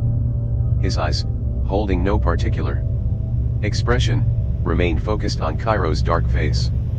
Cairo coughed a little apologetic cough and smiled nervously with lips that had lost some of their redness. His dark eyes were humid and bashful and very earnest. "I intend to search your offices, Mr. Spade. I warn you that if you attempt to prevent me I shall certainly shoot you." "Go ahead." Spade's voice was as empty of expression as his face. "You will please stand," the man with the pistol instructed him, at whose thick chest the pistol was aimed. "I shall have to make sure that you are not armed." Spade stood up, pushing his chair back with his calves as he straightened his legs. Cairo went around behind him. He transferred the pistol from his right hand to his left. He lifted Spade's coattail and looked under it. Holding the pistol close to Spade's back, he put his right hand around Spade's side and patted his chest. The Levantine face was then no more than 6 inches below and behind Spade's right elbow. Spade's elbow dropped as Spade spun to the right. Cairo's face jerked back not far enough. Spade's right heel on the patent leather toes anchored the smaller man in the elbow's path. The elbow struck him beneath the cheekbone, staggering him so that he must have fallen, had he not been held by Spade's foot on his foot. Spade's elbow went on past the astonished dark face and straightened when Spade's hand struck down at the pistol.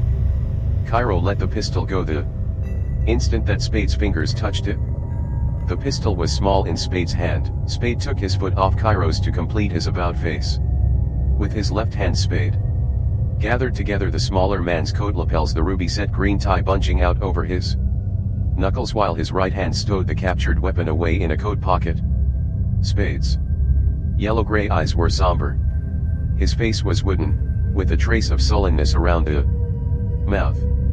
Cairo's face was twisted by pain and chagrin. There were tears in his dark eyes. His skin was the complexion of polished lead except where the elbow had reddened his cheek. Spade, by means of his grip on the Levantine's lapels, turned him slowly and pushed him back until he was standing close in front of the chair he had lately occupied. A puzzled look replaced the look of pain in the lead-colored face. Then Spade smiled. His smile was gentle, even dreamy.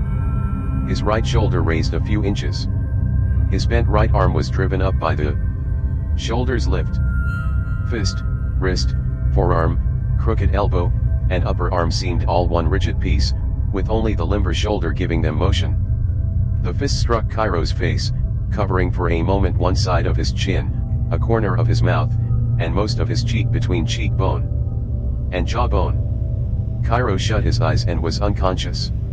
Spade lowered the limp body into the chair, where it lay with sprawled arms and legs, the head lolling back against the chair's back, the mouth open. Spade emptied the unconscious man's pockets one by one, working methodically, moving the lax body when necessary, making a pile of the pocket's contents on the desk.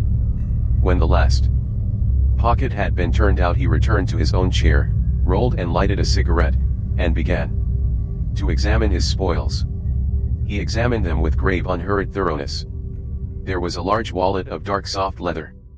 The wallet contained $365 in United States bills of several sizes, 3 5-pound notes, a much vised Greek passport bearing Cairo's name and portrait, 5 folded sheets of pinkish onion skin paper, covered with what seemed to be Arabic writing, a raggedly clipped newspaper account of the finding of Archer's and Thursby's bodies, a postcard photograph of a dusky woman with bold, cruel eyes and a tender drooping mouth, a large silk handkerchief, yellow with age and somewhat cracked along its folds, a thin sheaf of Mr. Joel Cairo's engraved cards, and a ticket for an orchestra seat at the Geary Theater that evening.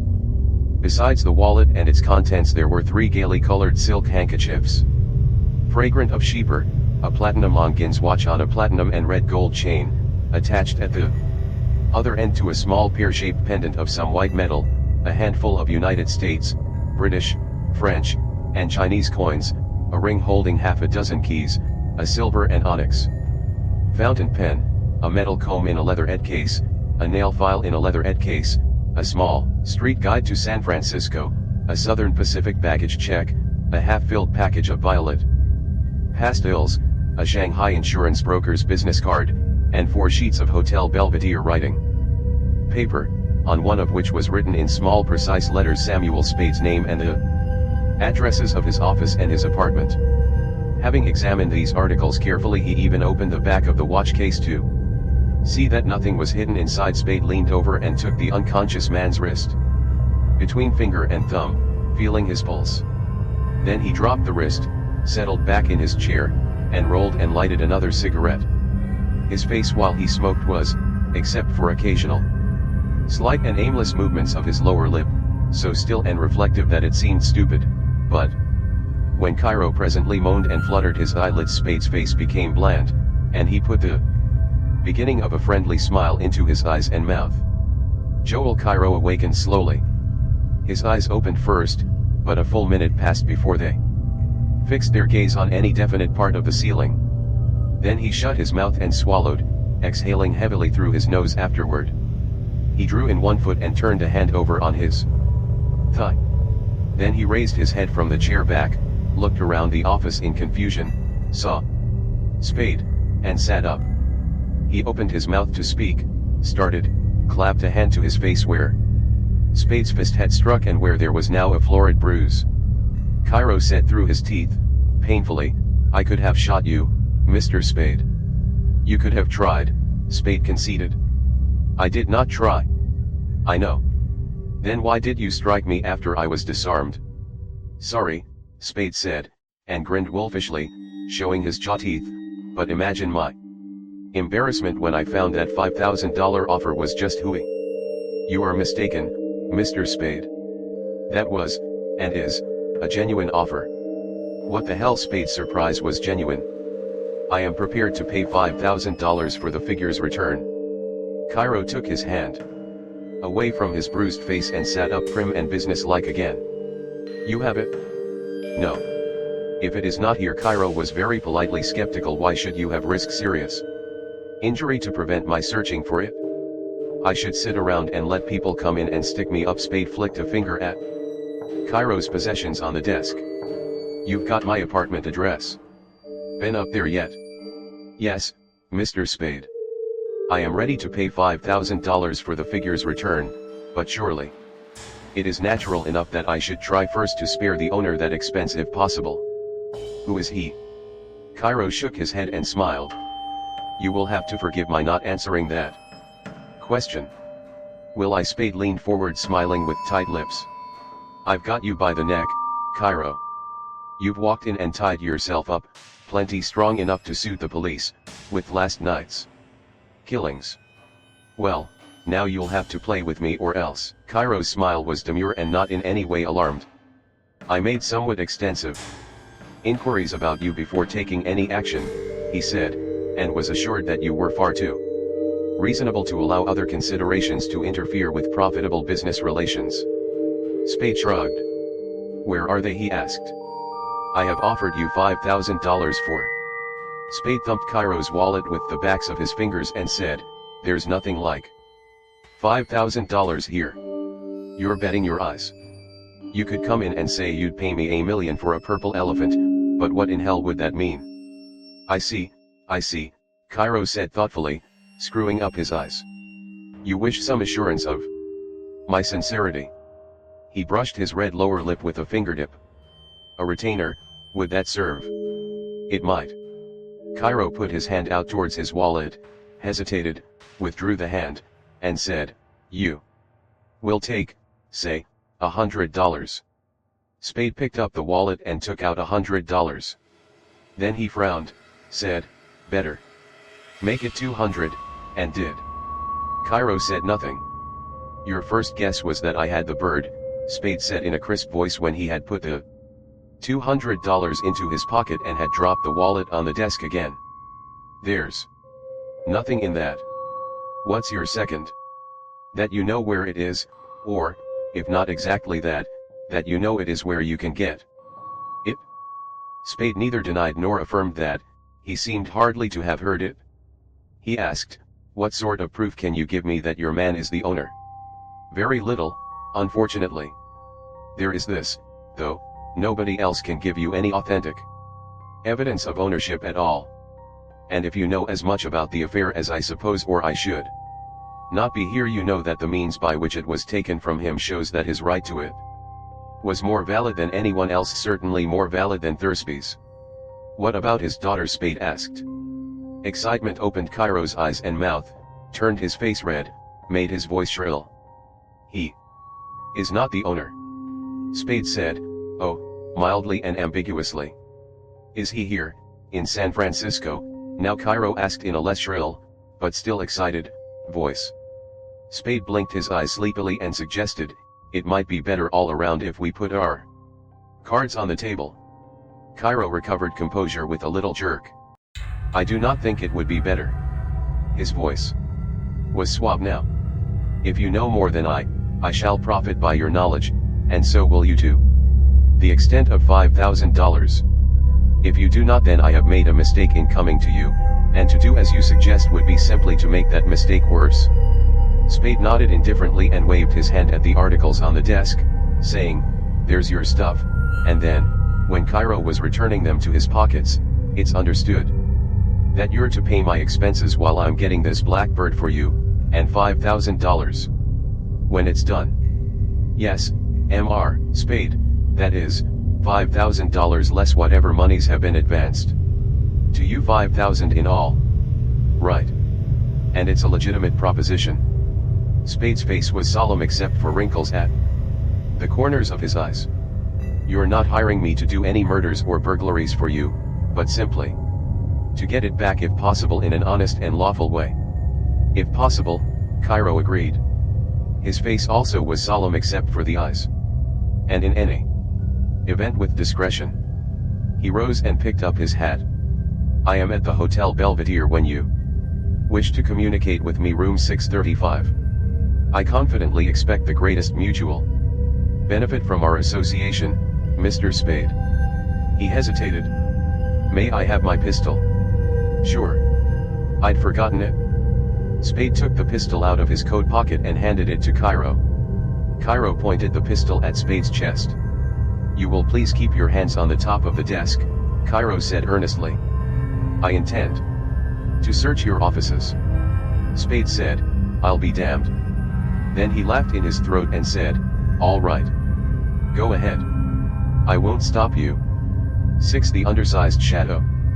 For half an hour after Joel Cairo had gone, Spade sat alone, still, and frowning, at his desk. Then he said aloud in the tone of one dismissing a problem, well, they're paying for it, and took a bottle of Manhattan cocktail and a paper drinking cup from a desk drawer.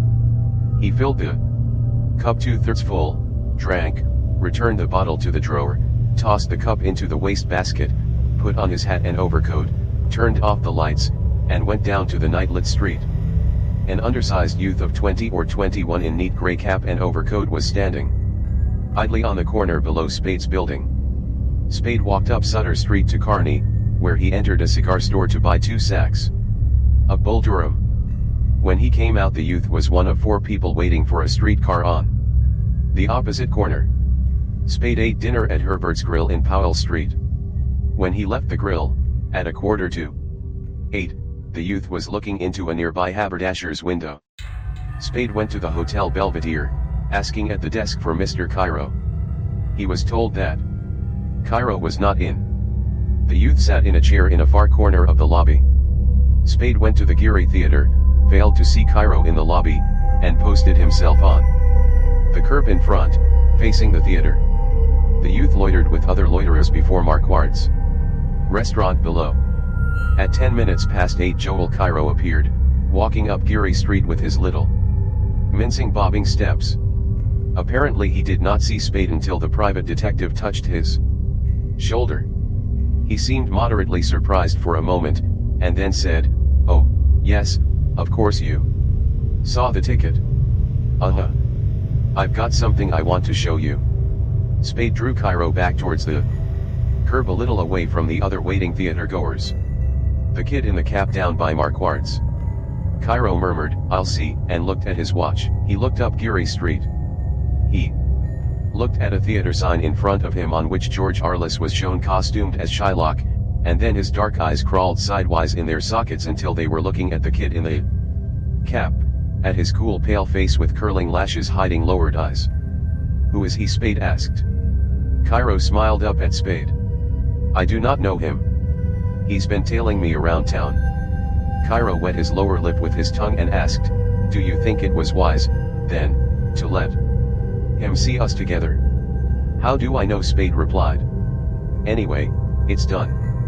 Cairo removed his hat and smoothed his hair with a gloved hand. He replaced his hat carefully on his head and said with every appearance of candor, "I give you my word I do not know him, Mr. Spade. I give you my word I have nothing to do with him. I have asked nobody's assistance except yours, on my word of honor." "Then he's one of the others." "That may be. I just wanted to know, because if he gets to be a nuisance I may have to hurt him." "Do as you think best. He is not a friend of mine." "That's good. There goes the curtain." "Good night," Spade said, and crossed the street to board a westbound streetcar. The youth in the cap boarded the same car. Spade left the car at Hyde Street and went up to his apartment. His rooms were not greatly upset, but showed unmistakable signs of having been searched. When Spade had washed and had put on a fresh shirt and collar, he went out again, walked up to Sutter Street, and boarded a westbound car. The youth boarded it also.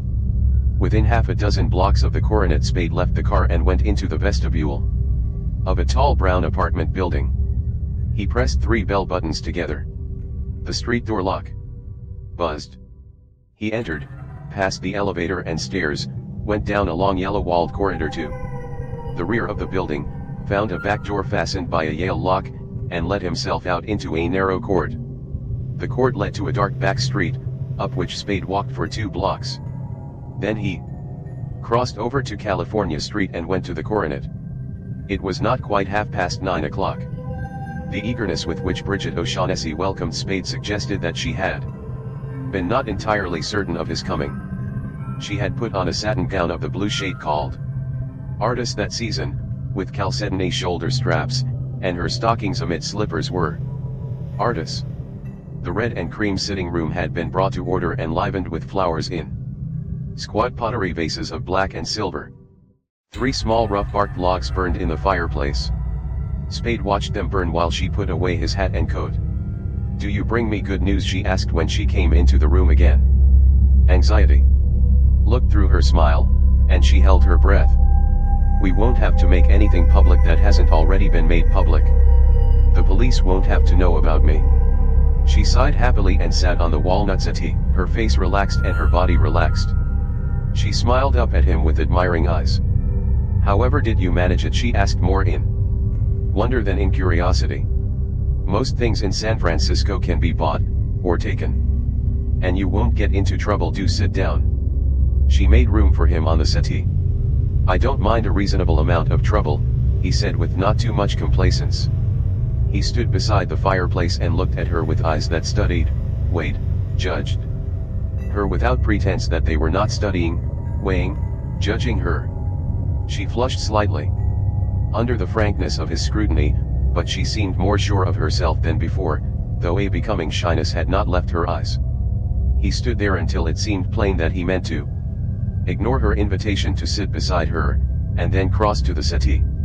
"You aren't," he asked as he sat down, "exactly the sort of person you pretend to be, are you?" "I'm not sure I know what you mean," she said in her hushed voice, looking at him with puzzled eyes.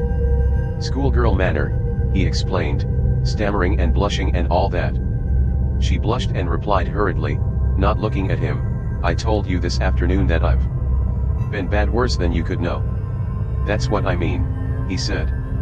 "You told me that this afternoon in the same words, same tone. It's a speech you've practiced." After a moment in which she seemed confused almost to the point of tears, she laughed and said, "Very well, then, Mr. Spade, I'm not at all the sort of person I pretend to be. I'm 80 years old, incredibly wicked, and an iron molder by trade. But if it's a pose, it's one I've grown into, so you won't expect me to drop it entirely, will you?" "Oh, it's all right," he assured her. Only it wouldn't be alright if you were actually that innocent. We'd never get anywhere. I won't be innocent, she promised with a hand on her heart. I saw Joel Cairo tonight, he said in the manner of one making polite conversation. Gaiety went out of her face. Her eyes, focused on his profile, became frightened, then cautious. He had stretched his legs out and was looking at his crossed feet. His face did not indicate that he was thinking about anything. There was a long pause before she asked uneasily, You know him? I saw him tonight. Spade did not look up and he maintained his light conversational tone. He was going to see George Arliss. You mean you talked to him? Only for a minute or two, till the curtain bell rang. She got up from the settee and went to the fireplace to poke the fire. She changed slightly the position of an ornament on the mantelpiece, crossed the room to get a box of cigarettes from a table in a corner, straightened a curtain, and returned to her seat. Her face now was smooth and unworried. Spade grinned sidewise at her and said, You're good. You're very good. Her face did not change. She asked quietly, What did he say? About what? She hesitated. About me, nothing. Spade turned to hold his lighter under the end of her cigarette. His eyes were shiny in a wooden Satan's face. Well, what did he say? She asked with half-playful petulance. He offered me $5,000 for the blackbird. She started, her teeth tore the end of her cigarette, and her eyes, after a swift alarmed glance at Spade, turned away from him. You're not going to go around poking at the fire and straightening up the room again, are you? He asked lazily. She laughed a clear merry laugh, dropped the mangled cigarette into a tray, and looked at him with clear merry eyes. I won't, she promised. And what did you say? $5,000 is a lot of money. She smiled, but when, instead of smiling, he looked gravely at her, her smile became faint, confused, and presently vanished. In its place came a hurt, bewildered look. Surely you're not really considering it, she said.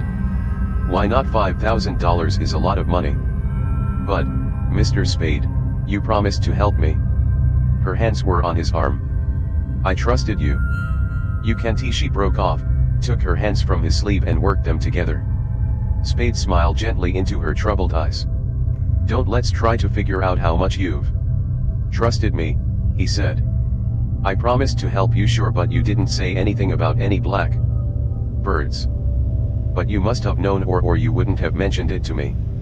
You do know now. You can't treat me like that. Her eyes were cobalt blue prayers. $5,000 is, he said for the third time, a lot of money. She lifted her shoulders and hands and let them fall in a gesture that accepted defeat. It is, she agreed in a small dull voice. It is far more than I could ever offer you, if I must bid for your loyalty. Spade laughed. His laughter was brief and somewhat bitter. That is good, he said, coming from you. What have you given me besides money? Have you given me any of your confidence, any of the truth, any help in helping you? Haven't you tried to buy my loyalty with money and nothing else? Well, if I'm peddling it, why shouldn't I let it go to the highest bidder? I've given you all the money I have. Tears glistened in her white-ringed eyes. Her voice was hoarse, vibrant. I've thrown myself on your mercy, told you that without your help I'm utterly lost. What else is there? She suddenly moved close to him on the settee and cried angrily, Can I buy you with my body? Their faces were few inches apart. Spade took her face between his hands and he kissed her mouth roughly and contemptuously. Then he sat back and said, I'll think it over. His face was hard and furious. She sat still, holding her numb face where his hands had left it. He stood up and said, Christ. There's no sense to this. He took 2 steps towards the fireplace and stopped, glowering at the burning logs, grinding his teeth together. She did not move. He turned to face her. The 2 vertical lines above his nose were deep clefts between red whales. I don't give a damn about your honesty, he told her, trying to make himself speak calmly. I don't care what kind of tricks you're up to, what your secrets are, but I've got to have something to show that you know what you're doing. I do know. Please believe that I do, and that it's all for the best, and show me, he ordered. I'm willing to help you. I've done what I could so far. If necessary, I'll go ahead blindfolded, but I can't do it without more confidence in you than I've got. Now, you've got to convince me that you know what it's all about, that you're not simply fiddling around by guess and by God, hoping it'll come out all right somehow in the end. Can't you trust me just a little longer? How much is a little, and what are you waiting for? She bit her lip and looked down. I must talk to Joel Cairo, she said almost inaudibly. You can see him tonight, Spade said, looking at his watch. His show will be out soon. We can get him on the phone at his hotel. She raised her eyes, alarmed. But he can't come here. I can't let him know where I am. I'm afraid. My place, Spade suggested. She hesitated, working her lips together, then asked, do you think he'd go there? Spade nodded. All right, she exclaimed, jumping up, her eyes large and bright. Shall we go now? She went into the next room. Spade went to the table in the corner and silently pulled the drawer out. The drawer held 2 packs of playing cards, a pad of scorecards for bridge, a brass screw, a piece of red string, and a gold pencil. He had shut the drawer and was lighting a cigarette when she returned, wearing a small dark hat and a gray kidskin coat, carrying his hat and coat. Their taxicab drew up behind a dark sedan that stood directly in front of Spade's street door. Eva Archer was alone in the sedan, sitting at the wheel. Spade lifted his hat to her and went indoors with Bridget O'Shaughnessy. In the lobby he halted beside one of the benches and asked, do you mind waiting here a moment? I won't be long. That's perfectly all right, Bridget O'Shaughnessy said, sitting down. You needn't hurry. Spade went out to the sedan. When he had opened the sedan's door, Eva spoke quickly, I've got to talk to you, Sam. Can't I come in? Her face was pale and nervous. Not now. Eva clicked her teeth together and asked sharply, who is she? I've only a minute, Eva, Spade said patiently. What is it? Who is she? She repeated, nodding at the street door. He looked away from her, down the street. In front of a garage on the next corner, an undersized youth of 20 or 21 in neat gray cap and overcoat loafed with his back against a wall. Spade frowned and returned his gaze to Iva's insistent face. What is the matter? He asked. Has anything happened? You oughtn't to be here at this time of night. I'm beginning to believe that, she complained. You told me I oughtn't to come to the office, and now I oughtn't to come here. Do you mean I oughtn't to chase after you? If that's what you mean, why don't you say it right out? Now, Eva, you've got no right to take that attitude. I know I haven't. I haven't any rights at all, it seems, where you're concerned. I thought I did. I thought you're pretending to love me. Gave me. Spade said wearily, this is no time to be arguing about that, precious. What was it you wanted to see me about? I can't talk to you here, Sam. Can't I come in? Not now. Why can't I? Spade said nothing. She made a thin line of her mouth, squirmed around straight behind the wheel, and started the sedan's engine, staring angrily ahead. When the sedan began to move, Spade said, "Good night, Eva," shut the door, and stood at the curb with his hat in his hand until it had been driven away. Then he went indoors again. Bridget O'Shaughnessy rose smiling cheerfully from the bench and they went up to his apartment. 7G in the air. In his bedroom that was a living room now, the wall bed was up. Spade took Bridget O'Shaughnessy's hat and coat, made her comfortable in a padded rocking chair, and telephoned the Hotel Belvedere. Cairo had not returned from the theater.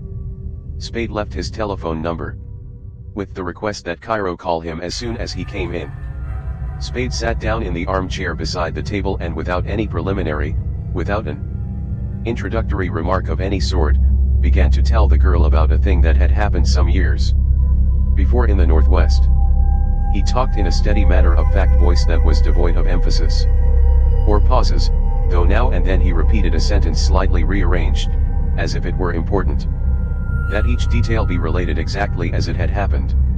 At the beginning Bridget O'Shaughnessy listened with only partial attentiveness, obviously more surprised by his telling the story than interested in it, her curiosity more engaged with his purpose in telling the story than with the story he told, but presently, as the story went on, it caught her more and more fully and she became still and receptive.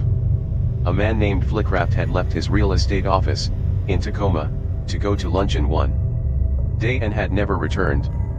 He did not keep an engagement to play golf after 4 that afternoon, though he had taken the initiative in making the engagement less than half an hour before he went out to luncheon. His wife and children never saw him again. His wife and he were supposed to be on the best of terms. He had 2 children, boys, one 5 and the other 3.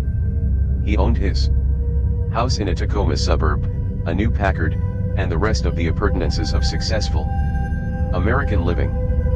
Flickraft had inherited $70,000 from his father, and, with his success in real estate, was worth something in the neighborhood of $200,000 at the time he vanished. His affairs were in order, though there were enough loose ends to indicate that he had not been setting them in order preparatory to vanishing. A deal that would have brought him an attractive profit, for instance, was to have been concluded the day after the one on which he disappeared. There was nothing to suggest that he had more than $50 or $60 in his immediate possession at the time of his going.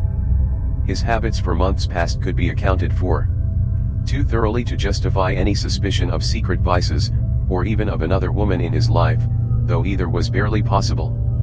He went like that, Spade said, like a fist when you open your hand. When he had reached this point in his story the telephone bell rang. "Hello," Spade said into the instrument. "Mr. Cairo, this is Spade. Can you come up to my place Post Street now?" "Yes, I think it is."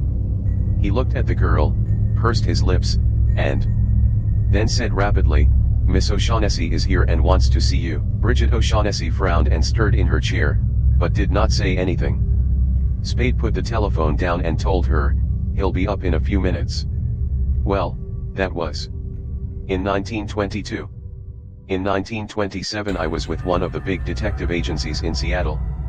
Mrs. Flickraft came in and told us somebody had seen a man in Spokane who looked a lot like her husband.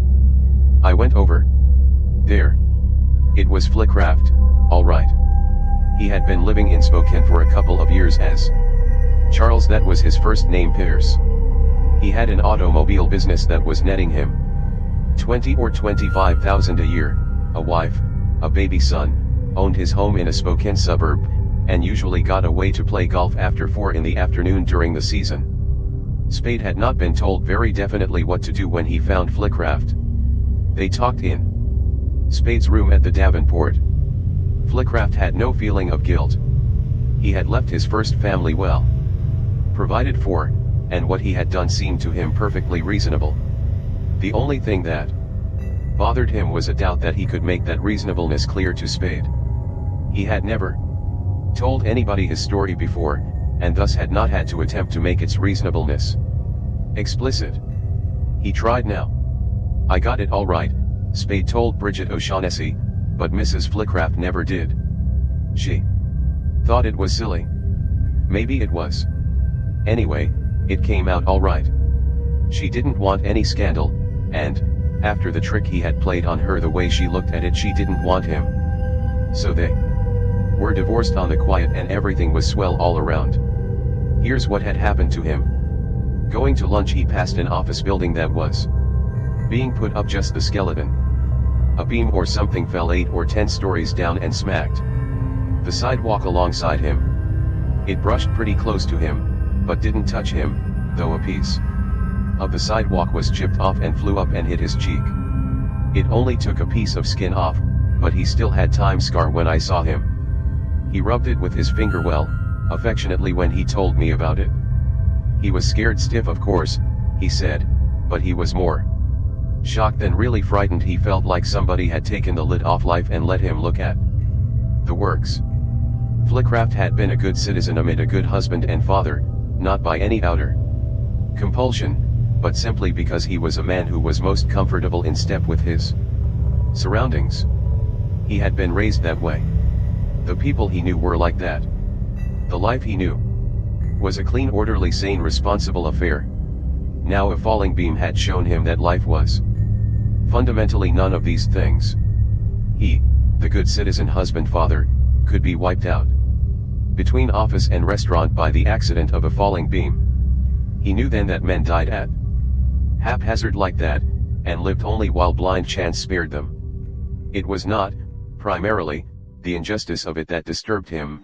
He accepted that after the first shock. What disturbed him was the discovery that insensibly ordering his affairs he had got out of step, and not into step, with life.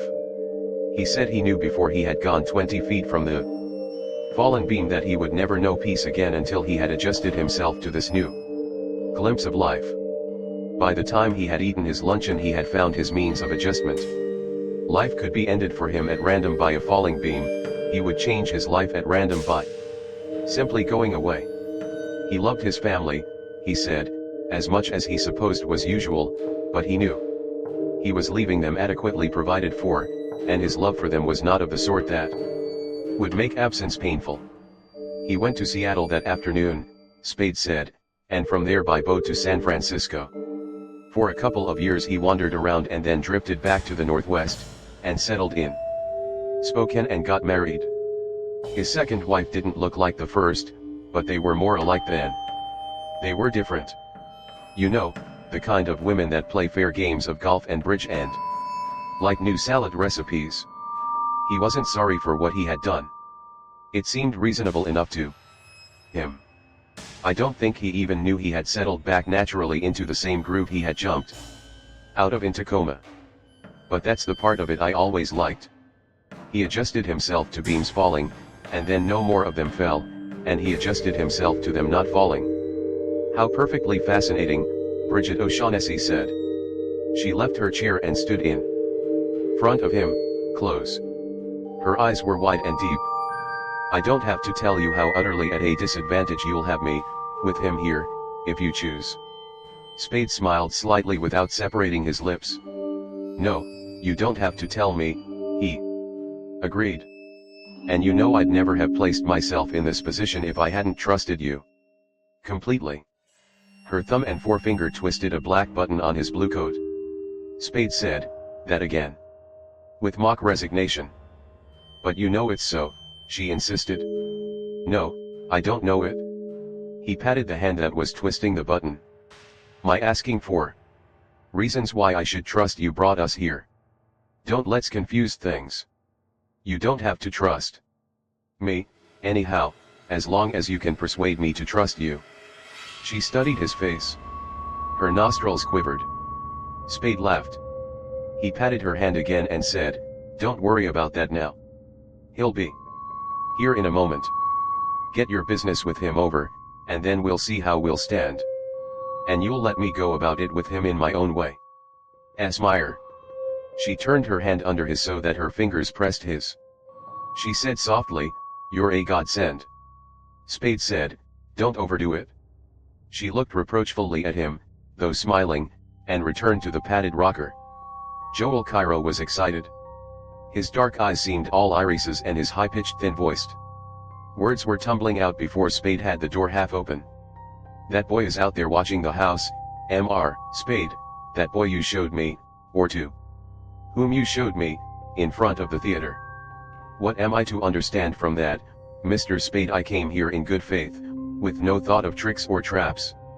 You were asked in good faith. Spade frowned thoughtfully. But I ought to be a guest. He might show up. He saw you come in. Naturally. I could have gone on, but that seemed useless, since you had already let him see us together. Bridget O'Shaughnessy came into the passageway behind Spade and asked anxiously, what boy, what is it? Cairo removed his black hat from his head, bowed stiffly, and said in a prim voice, if you do not know, ask Mr. Spade. I know nothing about it except through him. A kid who's been trying to tail me around town all evening, Spade said carelessly over his shoulder, not turning to face the girl. Come on in, Cairo, there's no use standing here talking. For all the neighbors. Bridget O'Shaughnessy grasped Spade's arm above the elbow and demanded, did he follow you to my apartment? No, I shook him before that. Then I suppose he came back here to try to pick me up again. Cairo, holding his black hat to his belly with both hands, had come into the passageway. Spade shut the corridor door behind him and they went into the living room. There Cairo bowed stiffly over his hat once more and said, I'm delighted to see you again, Miss O'Shaughnessy. I was sure you would be, Joe, she replied, giving him her hand. He made a formal bow over her hand and released it quickly. She sat in the padded rocker she had occupied before. Cairo sat in the armchair by the table. Spade, when he had hung Cairo's hat and coat in the closet, sat on an end of the sofa in front of the windows and began to roll a cigarette. Bridget O'Shaughnessy said to Cairo, Sam told me about your offer for the Falcon. How soon can you have the money ready? Cairo's eyebrows twitched. He smiled. It is ready. He continued to smile at the girl for a little while after he had spoken, and then looked at Spade. Spade was lighting his cigarette. His face was tranquil. In cash, the girl asked. Oh, yes, Cairo replied. She frowned, put her tongue between her lips, withdrew it, and asked, you are ready to give us $5,000, now, if we give you the Falcon? Cairo held up a wriggling hand. Excuse me, he said. I expressed myself badly. I did not mean to say that I have the money in my pockets, but that I am prepared to get it on a very few minutes' notice at any time during banking hours. Oh. She looked at Spade. Spade blew cigarette smoke down the front of his vest and said, that's probably right. He had only a few hundred in his pockets when I frisked him this afternoon. When her eyes opened round and wide he grinned. The Levantine bent forward in his chair. He failed to keep eagerness from showing in his eaves and voice. I can be quite prepared to give you the money at, say, 10:30 in the morning. Bridget O'Shaughnessy smiled at him and said, but I haven't got the Falcon. Cairo's face was darkened by a flush of annoyance. He put an ugly hand on either arm of his chair, holding his small boned body erect and stiff between them. His dark eyes were angry. He did not say anything. The girl made a mock placatory face at him. I'll have it in a week at the most, though, she said. Where is it? Cairo used politeness of mean to express skepticism. Where Floyd hid it? Floyd Thursby. She nodded. And you know where that is? He asked. I think I do. Then why must we wait a week? Perhaps not a whole week. Whom are you buying it for, Joe? Cairo raised his eyebrows. I told Mr. Spade. For its owner. Surprise illuminated the girl's face. So you went back to him? Naturally I did. She laughed softly in her throat and said, I should have liked to have seen that. Cairo shrugged. That was the logical development. He rubbed the back of one hand with the palm of the other. His upper lids came down to shade his eyes. Why, if I in turn may ask a question, are you willing to sell to me? I'm afraid, she said simply, after what happened to Floyd. That's why I haven't it now. I'm afraid to touch it except to turn it over to somebody else right away.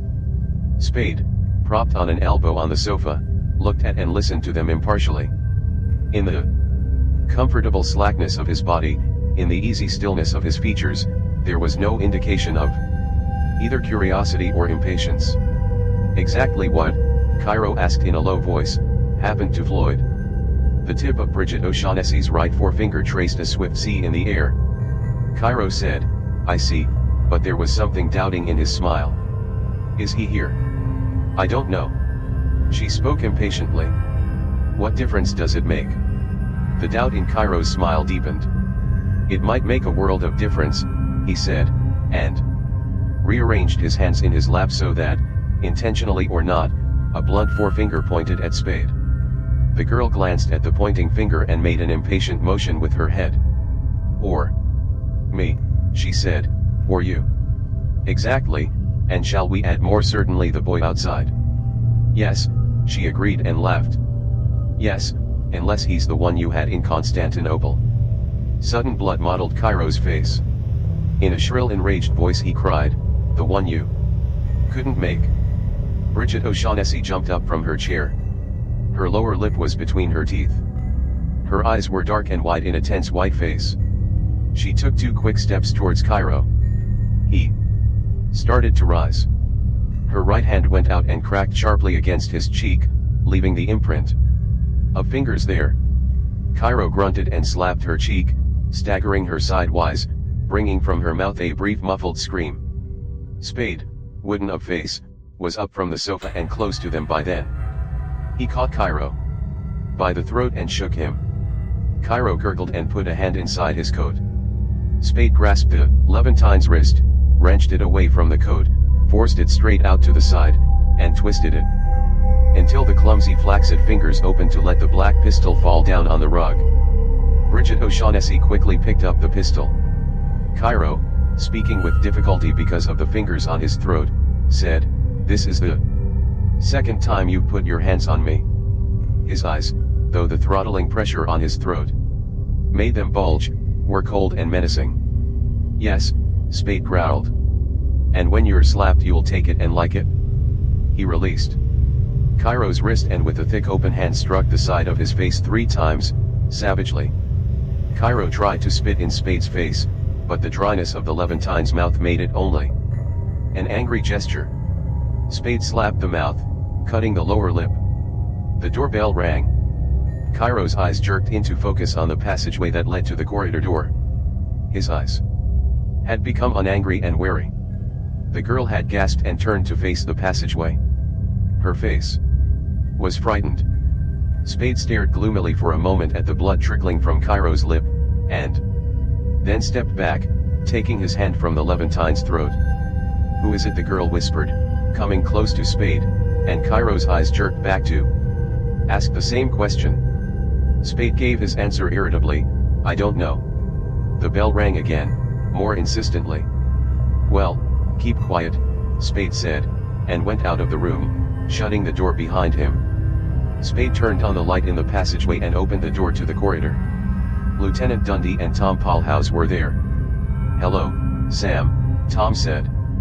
"We thought maybe you would not have gone to bed yet." Dundee nodded, but said nothing. Spade said good-naturedly, "Hello. You guys pick swell hours to do your visiting in. What is it this time?" Dundee spoke then, quietly, "We want to talk to you, Spade." Well, Spade stood in the doorway, blocking it. "Go ahead and talk." Tom Polhouse advanced saying, "We don't have to do it standing here, do we?" Spade stood in the doorway and said, "You can't come in." His tone was very slightly apologetic. Tom's thick-featured face, even in height with Spade's, took on an expression of friendly scorn, though there was a bright gleam in his small shrewd eyes. "What the hell, Sam?" he protested and put a big hand playfully on Spade's chest. Spade leaned against the pushing hand, grinned wolfishly, and asked, "Going to strong-arm me, Tony?" Tom grumbled, "Ah, for God's sake," and took his hand away. Dundee clicked his teeth together and said through them, "Let us in." Spade's lip twitched over his eye tooth. He said, "You're not coming in." "What do you want to do about it? Try to get in or do your talking here or go to hell." Tom groaned. Dundee, still speaking through his teeth, said, "It'd pay you to play along with us a little, Spade. You've got away with this and you've got away with that, but you can't keep it up forever. Stop me when you can." Spade replied arrogantly, "That's what I'll do." Dundee put his hands behind him and thrust his hard face up towards the private detectives. "There's talk going around that you and Archer's wife were cheating on him." Spade laughed. "That sounds like something you thought up yourself." "Then there's not anything to it." "Not anything. The talk is," Dundee said, "that she tried to get a divorce out of him so she could put in with you, but he wouldn't give it to her. Anything to that. There's even talk," Dundee went on stolidly, "that that's why he was put on the spot. Spade seemed mildly amused. "Don't be a hog," he said. "You oughtn't try to pin more than one murder at a time on me. Your first idea that I knocked Thursby off because he'd killed Miles falls apart if you blame me for killing Miles too." "You haven't heard me say you killed anybody," Dundee replied. "You're the one that keeps bringing that up." "But suppose I did. You could have blipped them both. There's a way of figuring it." "Uh-huh. I could have butchered Miles to get his wife, and then Thursby so I could hang Miles is killing on him. That's a hell of a swell system, or will be when I can give somebody else the bump and hang Thursby's on them. How long am I supposed to keep that up? Are you going to put your hand on my shoulder for all the killings in San Francisco from now on?" Tom said, Cut the comedy, Sam. You know damned well we don't hike this any more than you do, but we got our work to do. I hope you've got something to do besides pop in here early every morning with a lot of damned fool questions and get damned lying answers," Dundee added deliberately. "Take it easy," Spade cautioned him. Dundee looked him up and down and then looked him straight in the eaves. "If you say there was nothing between you and Archer's wife," he said, "you're a liar, and I'm telling you so." A startled look came into Tom's small eyes. Spade moistened his lips with the tip of his tongue and asked, "Is that the hot tip that brought you here at this ungodly time of night?" "That's one of them." "And the others?" Dundee pulled down the corners of his mouth. "Let us in." He nodded significantly at the doorway in which Spade stood. Spade frowned amid shook his head. Dundee's mouth corners lifted in a smile of grim satisfaction. "There must have been something to it," he told Tom. Tom shifted his feet and, not looking at either man, mumbled, "God knows." "What's this?" Spade asked. "Charades." "All right, Spade, we're going." Dundee buttoned his overcoat. "We'll be in to see you now. And then maybe you're right in bucking us. Think it over." "Uh-huh," Spade said, grinning. "Glad to see you anytime, Lieutenant, and whenever I'm not busy I'll let you in." A voice in Spade's living room screamed, "Help! Help! Police! Help!" The voice, hot, amid thin and shrill, was Joel Cairo's. Lieutenant Dundee stopped turning away from the door, confronted Spade again, and said decisively, "I guess we're going in." The sounds of a brief struggle, of a blow, of a subdued cry, came to them. Spade's face twisted into a smile that held little joy. He said, "I guess you are," and stood out of the way. When the police detectives had entered, he shut the corridor door and followed them back to the living room. 8 horse feathers. Bridget O'Shaughnessy was huddled in the armchair by the table. Her forearms were up over her cheeks, her knees drawn up until they hid the lower part of her face. Her eyes were white-circled and terrified. Joel Cairo stood in front of her, bending over her, holding in one hand the pistol Spade had twisted out of his hand. His other hand was clapped to his forehead. Blood ran through the fingers of that hand and down under them to his eyes. A smaller trickle from his cut lip made 3 wavy lines across his chin. Cairo did not heed the detectives. He was glaring at the girl huddled in front of him. His hips were working spasmodically, but no coherent sound came from between them. Dundee, the first of the 3 into the hiving room, moved swiftly to Cairo's side, put a hand on his own hip under his overcoat, a hand on the Levantine's wrist, and growled, "What are you up to here?" Cairo took the red-smeared hand from his head and flourished it close to the lieutenant's face. Uncovered by the hand, his forehead showed a 3-inch ragged tear. "This is what she has done," he cried. "Look at it." The girl put her feet down on the floor and looked warily from Dundee, holding Cairo's wrist, to Tom Paulhouse, standing a little behind them, to Spade, leaning against the doorframe. Spade's face was placid. When his gaze met hers, his yellow-gray eyes glinted for an instant with malicious humor and then became expressionless again. "Did you do that?" Dundee asked the girl, nodding at Cairo's cut head. She looked at Spade again. He did not in any way respond to the appeal in her eyes. He leaned against the door frame and observed the occupants of the room with the polite detached air of a disinterested spectator. The girl turned her eyes up to Dundee's. Her eyes were wide and dark and earnest. "I had to," she said in a low throbbing voice. "I was all alone in here with him when he attacked me. I couldn't. I tried to keep him off. I couldn't make myself shoot him." "Oh, you liar!"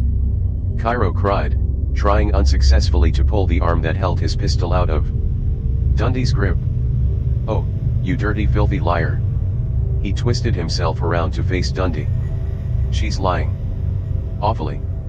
I came here in good faith and was attacked by both of them, and when you came he went out to talk to you, leaving her here with this pistol, and then she said they were going to kill me after you left, and I called for help, so you wouldn't leave me here to be murdered, and then she struck me with the pistol. Here, give me this thing," Dundee said, and took the pistol from Cairo's hand. "Now let's get this straight. What'd you come here for?" "He sent for me." Cairo twisted his head around to stare defiantly at Spade. "He called me up on the phone and asked me to come here." Spade blinked sleepily at the Levantine and said nothing. Dundee asked, "What'd he want you for?" Cairo withheld his reply until he had mopped his bloody forehead and chin with a lavender-barred silk handkerchief. By then some of the indignation in his manner had been replaced by caution. "He said they wanted to see me. I didn't know what about." Tom Polhouse lowered his head, sniffed the odor of sheeper that the mopping handkerchief had released in the air, and turned his head to scowl interrogatively at Spade. Spade winked at him and went on rolling a cigarette. Dundee asked, "Well, what happened then?" "Then they attacked me. She struck me first, and then he choked me and took time pistol out of my pocket. I don't know what they would have done next if you hadn't arrived at that moment. J dare say they would have murdered me then and there." When he went out to answer the bell, he left her here with the pistol to watch over me. Bridget O'Shaughnessy jumped out of the armchair crying, "Why don't you make him tell the truth?" and slapped Cairo on the cheek. Cairo yelled inarticulately. Dundee pushed the girl back into the chair with the hand that was not holding the Levantine's arm and growled, "None of that now." Spade, lighting his cigarette, grinned softly through smoke and told Tom, "She's impulsive." "Yeah," Tom agreed. Dundee scowled down at the girl and asked, "What do you want us to think the truth is?" "Not what he said," she replied. "Not anything he said." She turned to Spade. "Is it?"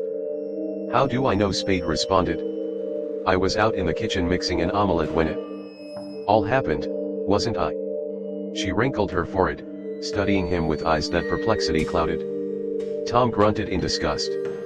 Dundee, still scowling at the girl, ignored Spade's speech and asked her, "If he's not telling the truth, how come he did the squawking for help, and not you?" "Oh, he was frightened to death when I struck him," she replied, looking contemptuously at the Levantine. Cairo's face flushed where it was not blood-smeared. He exclaimed, "Pho! Another lie." She kicked his leg, the high heel of her blue slipper striking him just below the knee. Dundee pulled him away from her while Big Tom came to stand close to her, rumbling, "Behave, sister. That's no way to act." "Then make him tell the truth," she said defiantly. "We'll do that all right," he promised. "Just don't get rough." Dundee, looking at Spade with green eyes hard and bright and satisfied, addressed his subordinate, "Well, Tom, I don't guess we'll go wrong pulling the lot of them in." Tom nodded gloomily. Spade left the door and advanced to the center of the room, dropping his cigarette into a tray on the table as he passed it. His smile and manner were amiably composed. "Don't be in a hurry," he said. "Everything can be explained." "I bet you," Dundee agreed, sneering. Spade bowed to the girl. "Miss O'Shaughnessy," he said, "may I present Lieutenant Dundee and Detective Sergeant Polhouse." He bowed to Dundee. "Miss O'Shaughnessy is an operative in my employ." "Joel," Cairo said indignantly, "that isn't so." "She." Spade interrupted him in a quite loud, but still genial, voice. I hired her just recently, yesterday. This is Mr. Joel Cairo, a friend and acquaintance, at any rate of Thursby's. He came to me this afternoon and tried to hire me to find something Thursby was supposed to have on him. When he was bumped off. It hooked funny, the way he put it to me, so I wouldn't touch it. Then he pulled a gun. Well, never mind that unless it comes to a point of laying charges against each other. Anyway, after talking it over with Miss O'Shaughnessy, I thought maybe I could get something out of him about Miles's and Thursby's killings, so I asked him to come up here. Maybe. We put the questions to him a little rough, but he wasn't hurt any, not enough to have to cry for help. I'd already had to take his gun away from him again. As Spade talked, anxiety came into Cairo's reddened face. His eyes moved jerkily up and down, shifting their focus uneasily between the floor and Spade's bland face. Dundee confronted Cairo and brusquely demanded, "Well, what be you got to say to that?" Cairo had nothing to say for nearly a minute while he stared at the lieutenant's chest. When he lifted his eyes, they were shy and wary. "I don't know what I should say," he murmured. His embarrassment seemed genuine. "Try telling the facts," Dundee suggested. "The facts?" Cairo's eyes fidgeted, though their gaze did not actually leave the lieutenant's. "What assurance have I that the facts will he believed?" "Quit stalling. All you've got to do is swear to a complaint that they took a poke at you. And the warrant clerk will believe you enough to issue a warrant that'll let us throw them in the can." Spade spoke in an amused tone. "Go ahead, Cairo. Make him happy. Tell him you'll do it, and then we'll swear to one against you, and he'll have the lot of us." Cairo cleared his throat and looked nervously around the room, not into the eyes of anyone there. Dundee blew breath through his nose in a puff that was not quite a snort and said, "Get your hats." Cairo's eyes, holding worry and a question, met Spade's mocking gaze. Spade winked at him and sat on the arm of the padded rocker. "Well, boys amid girls," he said, grinning at the Levantine and at time girl with nothing but delight in his voice and grin. "We put it over nicely." Dundee's hard square face darkened the least of shades. He repeated peremptorily, "Get your hats." Spade turned his grin on the lieutenant, squirmed into a more comfortable position on the chair arm and asked lazily, "Don't you know when you're lacing kidded?" Tom Paulhouse's face became red and shiny. Dundee's face, still darkening, was immobile except for hips moving stiffly to say, "No, but we'll let that wait till we get down to the hall." Spade rose and put his hands in his trousers pockets. He stood erect so he might hook that much farther down at the lieutenant. His grin was a taunt and self-certainty spoke in every line of his posture.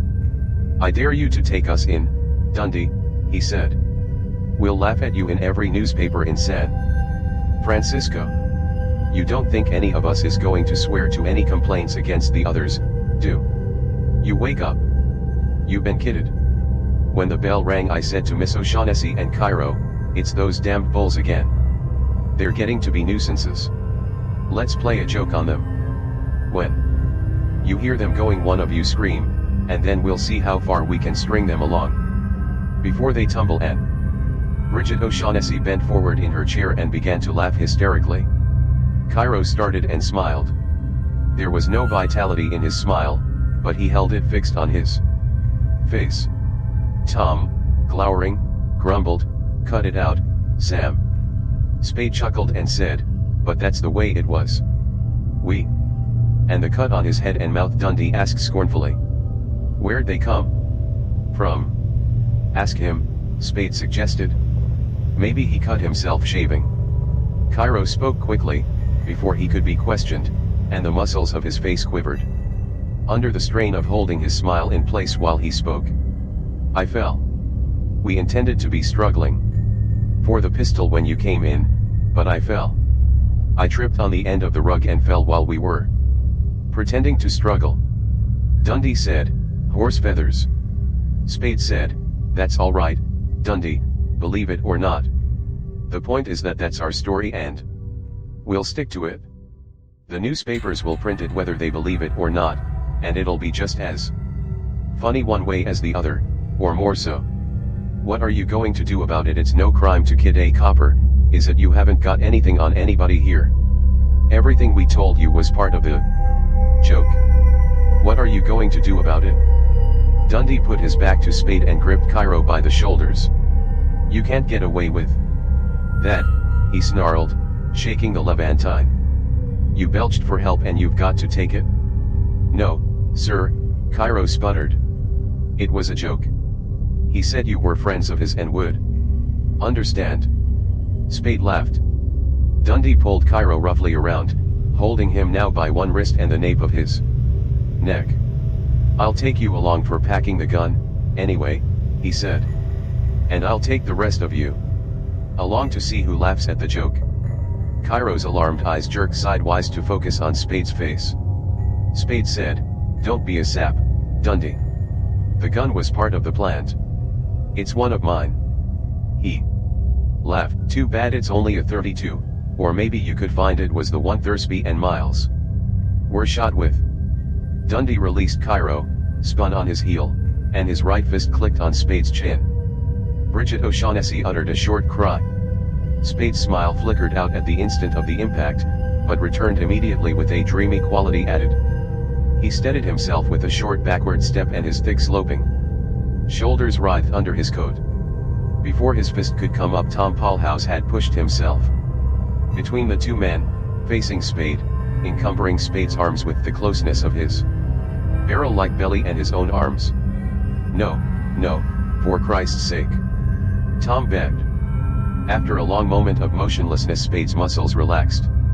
"Then get him out of here quick," he said. His smile had gone away again, leaving his face sullen and somewhat pale. Tom, staying close to Spade, keeping his arms on Spade's arms, turned his head to look over his shoulder at Lieutenant Dundee. Tom's small eyes were reproachful. Dundee's fists were clenched in front of his body and his feet were planted firm and a little apart on the floor, but the truculence in his face was modified by thin rims of white showing between green irises and upper eyelids. "Get their names and addresses," he ordered. Tom looked at Cairo, who said quickly, "Joel Cairo, Hotel Belvedere." Spade spoke before Tom could question the girl. "You can always get in touch with Miss O'Shaughnessy through me." Tom looked at Dundee. Dundee growled, "Get her address." Spade said, "Her address is in care of my office." Dundee took a step forward, halting in front of the girl. "Where do you hide?" he asked. Spade addressed Tom, "Get him out of here. I've had enough of this." Tom looked at Spade's eyes hard and glittering and mumbled, "Take it easy, Sam." He buttoned his coat and turned to Dundee, asking, in a voice that aped casualness, "Well, is that all?" And taking a step towards the door. Dundee's scowl failed to conceal indecision. Cairo moved suddenly towards the door, saying, "I'm going to, if Mr. Spade will be kind enough to give me my hat and coat." Spade asked, "What's the hurry?" Dundee said angrily, "It was all in fun, but just the same you're afraid to be left here with them." "Not at all," the Levantine replied, fidgeting, looking at neither of them, "but it's quite hate and I'm going. I'll go out with you if you don't mind." Dundee put his lips together firmly and said nothing.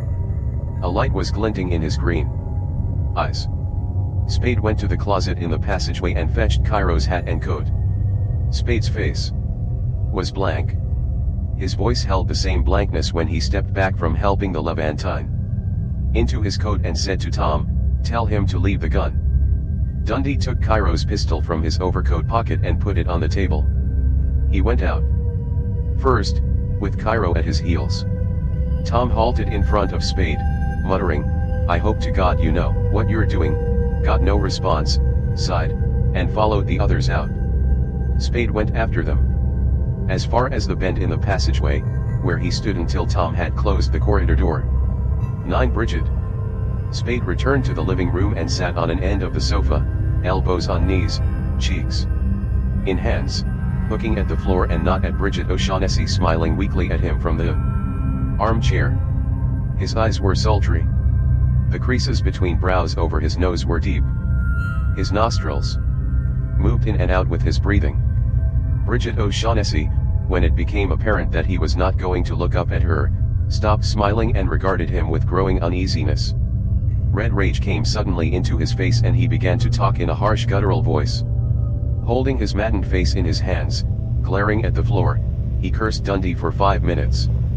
Without break, cursed him obscenely, blasphemously, repetitiously, in a harsh guttural voice. Then he took his face out of his hands, looked at the girl, grinned sheepishly. Hammett said, "Childish, I know, but, by God, I do hate being hit without hitting back." He touched his chin with careful fingers. Not that it was so much of a sock at that.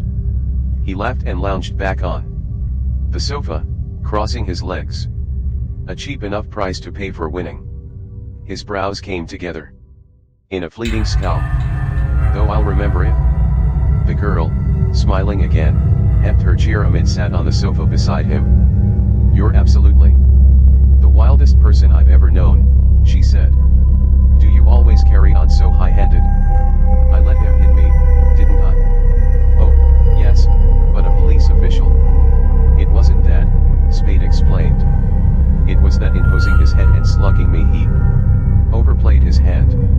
If I'd mixed it with him then he couldn't TVE back down. He had to go through with it, and he had to tell that goofy story at headquarters." He stared thoughtfully at the girl, and asked, "What did you do to Cairo?" "Nothing." Her face became flushed. "I tried to frighten him into keeping still until they had gone and he either got too frightened or stubborn and yelled. And then you smacked him with the gun." "I had to. He attacked me." "You don't know what you're doing." Spade's smile did not hide his annoyance. "It's just what I told you, you're fumbling along by guess and by God." "I'm sorry," she said, face and voice soft with contrition. "Sam." "Sure you are." He took tobacco and papers from his pockets and began to make a cigarette. "Now you've had your talk with Cairo. Now you can talk to me."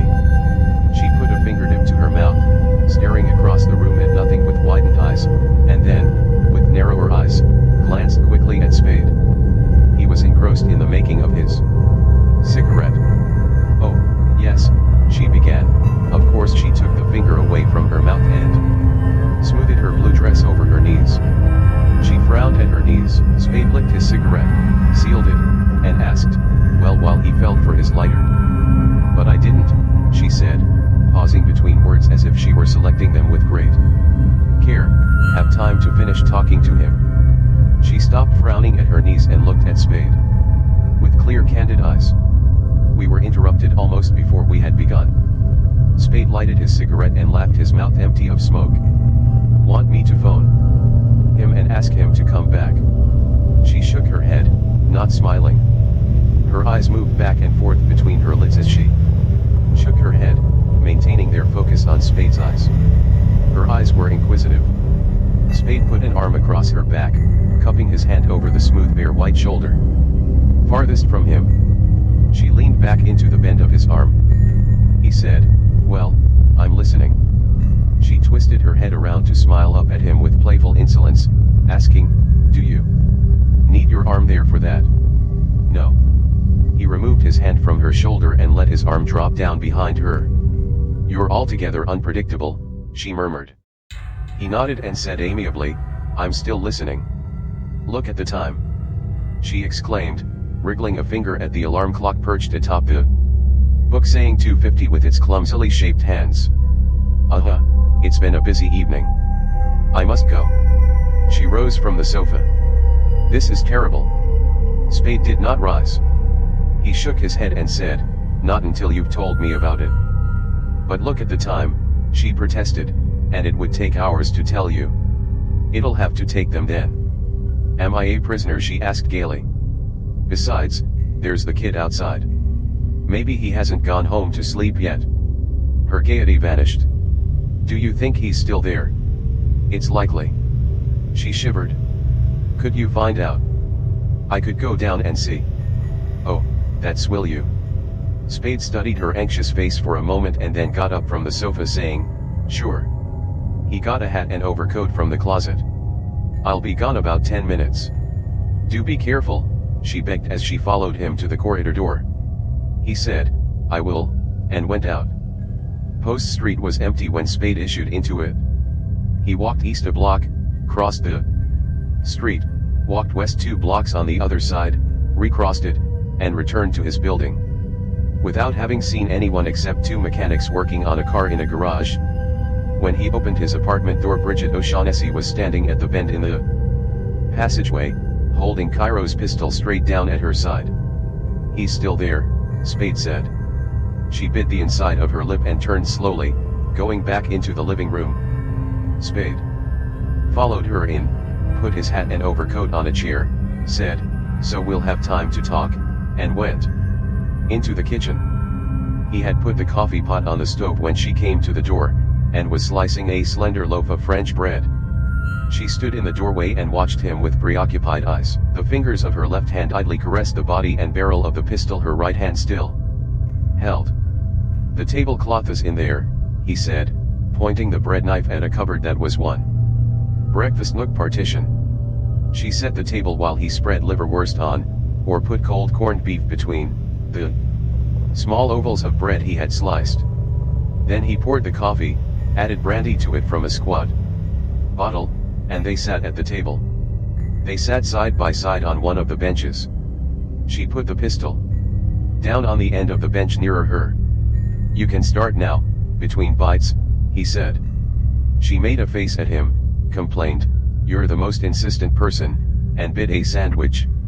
Yes, and wild and unpredictable. What's this bird, this falcon, that everybody's all steamed up about? She chewed the beef and bread in her mouth, swallowed it, looked attentively at the small crescent its removal had made in the sandwich's rim, and asked, suppose I wouldn't tell you, suppose I wouldn't tell you anything at all about it, what would you do? You mean about the bird? I mean about the whole thing. I wouldn't be too surprised, he told her, grinning so that the edges of his jaw teeth were visible, to know what to do next. And that would be, she transferred her attention from the sandwich to his face. That's what I wanted to know, what would you do next? He shook his head. Mockery rippled in a smile on her face. Something wild and unpredictable. Maybe. But I don't see what you've got to gain by covering up now. It's coining out bit by bit anyhow. There's a lot of it I don't know, but there's some of it I do, and some more that I can guess at, and, give me another day like this, I'll soon be knowing things about it that you don't know. I suppose you do now, she said, looking at her sandwich again, her face serious. But oh, I am so tired of it, and I do so hate having to talk about it. Wouldn't it be just as well to wait and let you learn about it as you say you will? Spade laughed. I don't know. You'll have to figure that out for yourself. My way of learning is to heave a wild and unpredictable monkey wrench into the machinery. It's all right with me, if you're sure none of the flying pieces will hurt you. She moved her bare shoulders uneasily, but said nothing. For several minutes they ate in silence, he phlegmatically, she thoughtfully. Then she said in a hushed voice, I'm afraid of you, and that's the truth. He said, that's not the truth. It is, she insisted in the same low voice. I know 2 men I'm afraid of, and I've seen both of them tonight. I can understand your being afraid of Cairo, Spade said. He's out of your reach. And you aren't. Not that way, he said and grinned. She blushed. She picked up a slice of bread encrusted with gray liverwurst. She put it down on her plate. She wrinkled her white forehead and she said, it's a black figure, as you know, smooth and shiny, of a bird, a hawk or falcon, about that high. She held her hands a foot apart. What makes it important? She sipped coffee and brandy before she shook her head. I don't know, she said. They'd never tell me. They promised me £500 if I helped them get it. Then Floyd said, after we'd left Joe, that he'd give me $750. So it must be worth more than $7,500. Oh, much more than that, she said. They didn't pretend that they were sharing equally with me. They were simply hiring me to help them. To help them how? She lifted her cup to her lips again.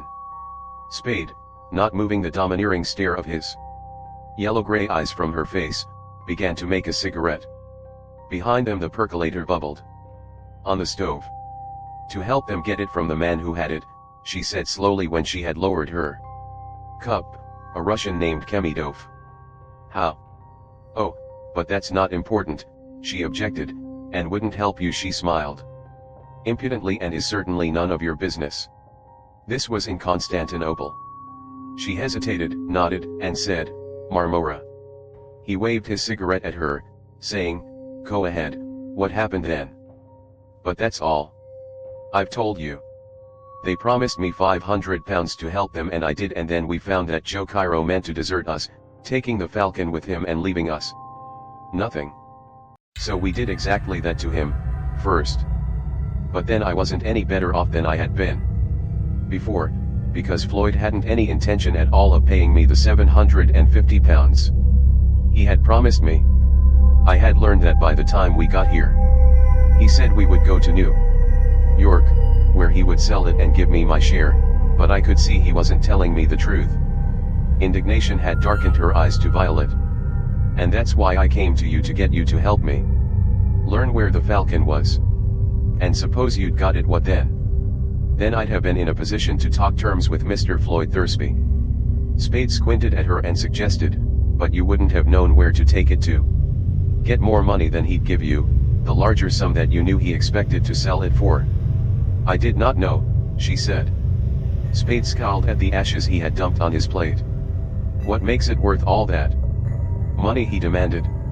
You must have some idea, at least be able to guess. I haven't the slightest idea. He directed the scowl at her. What's it made of? Porcelain or black stone? I don't know. I've never touched it. I've only seen it once, for a few minutes.